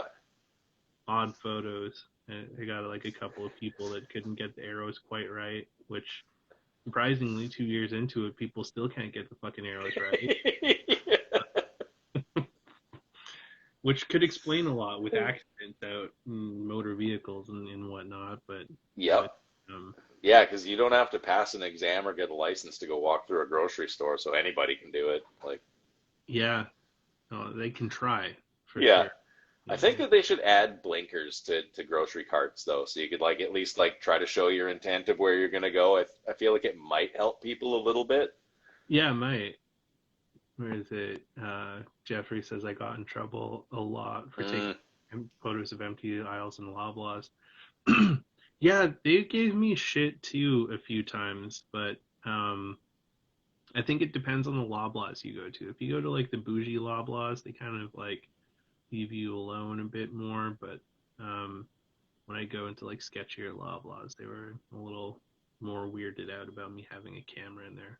yeah, I wish I'd have gotten more photos because there was a lot of like, and it's tough because like Cranbrook can be pretty quiet normally. I kind of, as much as I was incredibly grateful to be here during the pandemic because life didn't change a whole lot, I kind of wish that I was somewhere bigger just to be able to document like being in a city that is normally just like full of people and having completely vacant streets or like one single car or person in a downtown core, just to be able to, because like that hasn't really happened. Like it was a No. major shift. All of a sudden, everything just being what it was. Like I grabbed a couple of phone photos in the grocery store of like completely barren shelves or like a totally empty aisle or whatever, but I didn't really feel like there was a whole lot here that was like that much different to document because That's fair. it's kind of a little sleepier here anyway. But man, I like seeing some of definitely, the photos that people shot of like big, Toronto or Vancouver or like big cities in the States and places that are normally just like shoulder to shoulder people everywhere being completely vacant, like that is some impactful shit. yeah, like that. I kind of regret not going out early on when the lockdowns first started happening in Toronto, when people took it more seriously, when people were staying home. Because I saw some friends' photos of like the TTC and stuff where it's like the subway station's completely empty, like train Yeah. cars completely empty. And even when we first started wandering out of our houses, like a few weeks into the lockdown to like go get groceries or whatever, like, driving on the Gardner and it's just like empty. Like Yeah. maybe there's like a small handful of cars with you there, but it's just like, no more traffic. It's not crazy. Seeing Dundas Square, like vacant was Yeah. just like so weird. Like it was almost like fucking Langoliers from Stephen King. Like, it was a bit surreal. And then people just stopped giving a shit. Yeah.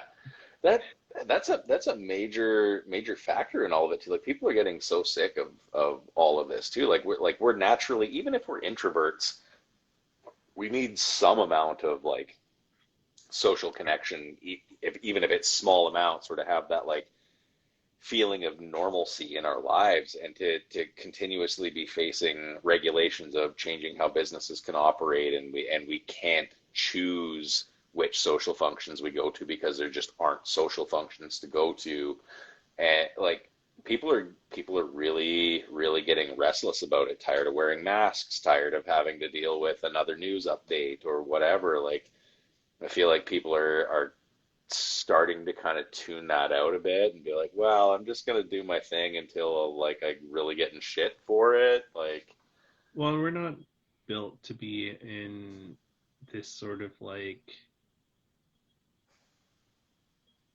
what is the oh shit, I lost the word, limbo. We're yeah, we're not mentally equipped to handle being in this like just this limbo space for so long. Um, where it's just like, our brains are starting to like freak out about it because like, it would be different if there was like more concrete, like, this needs to be done because of this, but it's just so like, okay, we're gonna try. Oh shit, that didn't work. Okay, it's back to like everything else again. It's just like, yeah, for fuck's sakes, like, yeah, yeah, it's just, yeah, like I believe the science and I agree with all of it, even if it's a bit begrudgingly. Um, yeah, I miss my friends and stuff though, because there's people that I haven't seen now in like 2+ years. yeah. Like getting like missing Policon, like all Yeah, of the stuff that you would normally get to go do because travel wasn't even an issue, and going to large groups of people wasn't an issue, and being able to just go see people. Like, yeah, and it was a bummer because like Policon happened. It was a little crazy because like Texas wasn't doing super hot. But there definitely was like a bit of FOMO with that because you yeah, see like the social media updates of like pals rocking it out in Texas, and it's just like I want to be in Texas eating tacos and shooting Polaroids. yeah, But maybe next year or the yeah. year after that, who knows? I'm gonna have to buy a Polaroid camera just so I can go. You don't need a Polaroid camera to go. You can show up with like all cameras are welcome. That's a thing that's really cool about that whole community. It's very inclusive. Yeah, Doesn't have to be Polaroid. You can show up with Fuji. You can show up with 35 mil, whatever, digital. yeah, Just as long as you want to have fun and you know You're not a dick. Yeah, just nerd out and be a good human. Exactly. Yeah, it's all about the nerding out with those guys. Yeah, Yeah. yeah, it'd be cool to go to one of those. And like Polaroids are such a neat thing too. Like I since since meeting you at the Crane Day thing with Ferdy, and seeing because you it was your SX70 you had with you, right? I had an SX70 and an SLR 680 with me. Yeah. I was just like, man, like they're just such a cool camera. And then that whole sentiment of it being like essentially a one-off, like that is the one shot. You don't get to make reprints of it unless you know, take a photo of it or scan it to digitize it kind of thing. Like that's just the one. It's just such a neat thing because it can be as meaningful or meaningless as you want it to be. It can just be like kind of a cool artsy photo of something, but it could also be like a totally profound moment hanging out with somebody that you haven't seen in a while or whatever. And there's just this one piece of physical art to capture that. And to have a camera that can create that is so freaking cool. And for to just instant too, like it's not edited. You don't have to send your roll away to a lab and then Yeah. wait a couple of weeks to get it back with your scans or whatever. Like it's just right there. You've got this piece of art in front of you, and that's just what it is. It doesn't get to be a 12 by 24 on your wall or anything. It's just Well, this you little, could make it that if you want, scan yeah, it and like, blow it up. If you do want to get into Polaroid, the one camera I'd probably recommend checking out as just like an entry point. Um, Polaroid just released a new camera called the Now Plus, okay, and it's a really cool camera that is an upgrade to the One Step Plus, which is a camera that I absolutely love and have enjoyed using a ton. And it's what I primarily used for the Polaroid book that I'm going to be putting out. But what's cool about the Plus series is that they're Bluetooth connectable, so that you can control the camera from your phone, and you can yeah, do functions, and you can do all these like cool, like light painting, or like having it trigger on sound, using it as a remote for like remote triggering, or going into like the manual settings that you could do some cool like nighttime photography and stuff with it. um, but the Now Plus is an improvement on the One Step Plus. yeah, So one of the things that was super fucking annoying with the One Step Plus is that it had this focus switch on it. So you had to remember, depending on what you're shooting, if you wanted to be close focus or far focus. mm-hmm. And more often than not, myself included, many people forget to fuck with the switch, and you end up ruining a shot, which is Yeah, annoying because with Polaroids, usually like you're taking a shot of something that like it's your one chance to get that thing. And one of the things they did with the one step with the Now Plus is they removed that. So it okay, has like an auto focusing mechanism in it now, so that you don't have to worry about fucking with the switch. And they improved the flash on it because the flash on the One Step Plus, or yeah, the One Step Plus is kind of weak. So the Now has an improved flash on it. And they also include a bunch of filters and shit with it, so you can do some creative stuff. oh Like it's cool, a really cool package. yeah, And like if you're thinking about getting into Polaroid, I'd highly recommend that camera because it gives you the most creative functionality with it. And yeah, it's also what's called an I-type camera. So there's two types of Polaroid film you can buy today. You can buy, well, three types. There's SX70 and 600. And the only difference between SX70 and 600 is that SX70 is rated around 100 ISO, and it's for okay, folding cameras. And then the 600 film is rated for 640 ISO, and it's for like the SLR 680s and the box cameras and stuff like that. yeah, But one thing that they share is that in their cartridges, there's a battery inside of them. But what this means is it's an extra cost when they're producing this film. yeah, So with the later cameras that Polaroid has been creating, like the One Step Plus and the Now Plus, those are I-type cameras. And so I-types use the same cartridge as this, but they don't have a battery because the new cameras have a battery built into them. Oh, nice.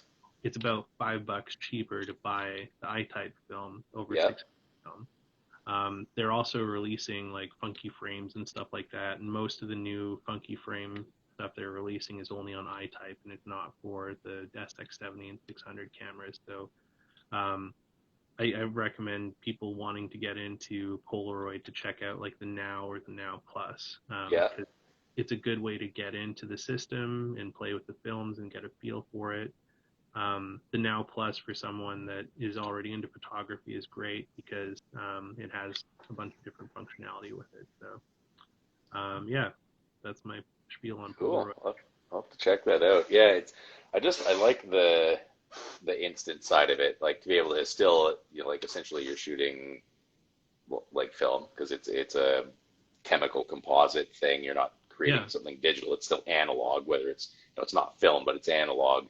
Um, well, it is film. Like it does have like a negative base to it. There's an emulsion in there. yeah, It's just a self-contained, self-developing packet.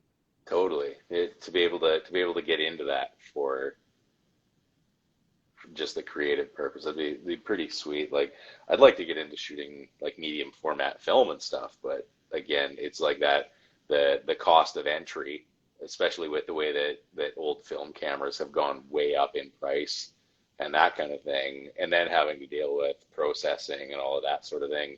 Going the Polaroid route is kind of a neat alternative because you can still get that sort of analog one on it is, and then not have to deal with all the extra side of it. You just have that print in your hand right away. It's a gateway drug, though. Yes. Well, My heck, even since I met you and I've started listening to I've listened to all of the previous interviews and everything and like been following everybody on Instagram, and of course along with that starting to like snoop on eBay just to see what oh, they were talking about this camera that they were using. Like I wonder what one of those is worth. Maybe I should try that. And then like down the rabbit hole. Next thing I know, I'm looking at like 6.7s and 6.45s and like an 8x10. It's a dangerous rabbit hole. But my phone is about to run out of juice here. So unfortunately, I'm gonna have to wrap up.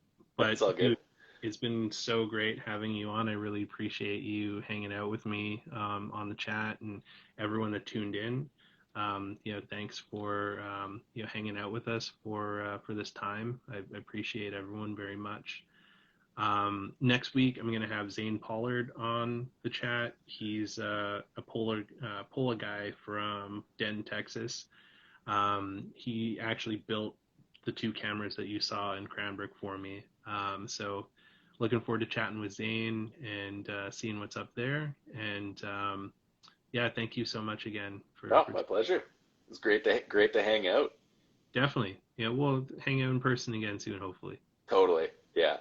And All actually right, get to go for a photo walk this time instead of just kind of walking back to back to the truck. exactly. But Yeah. until then, everyone stay safe out there and have a good time. Right on. All Have a right. good one, dude. Night, everybody.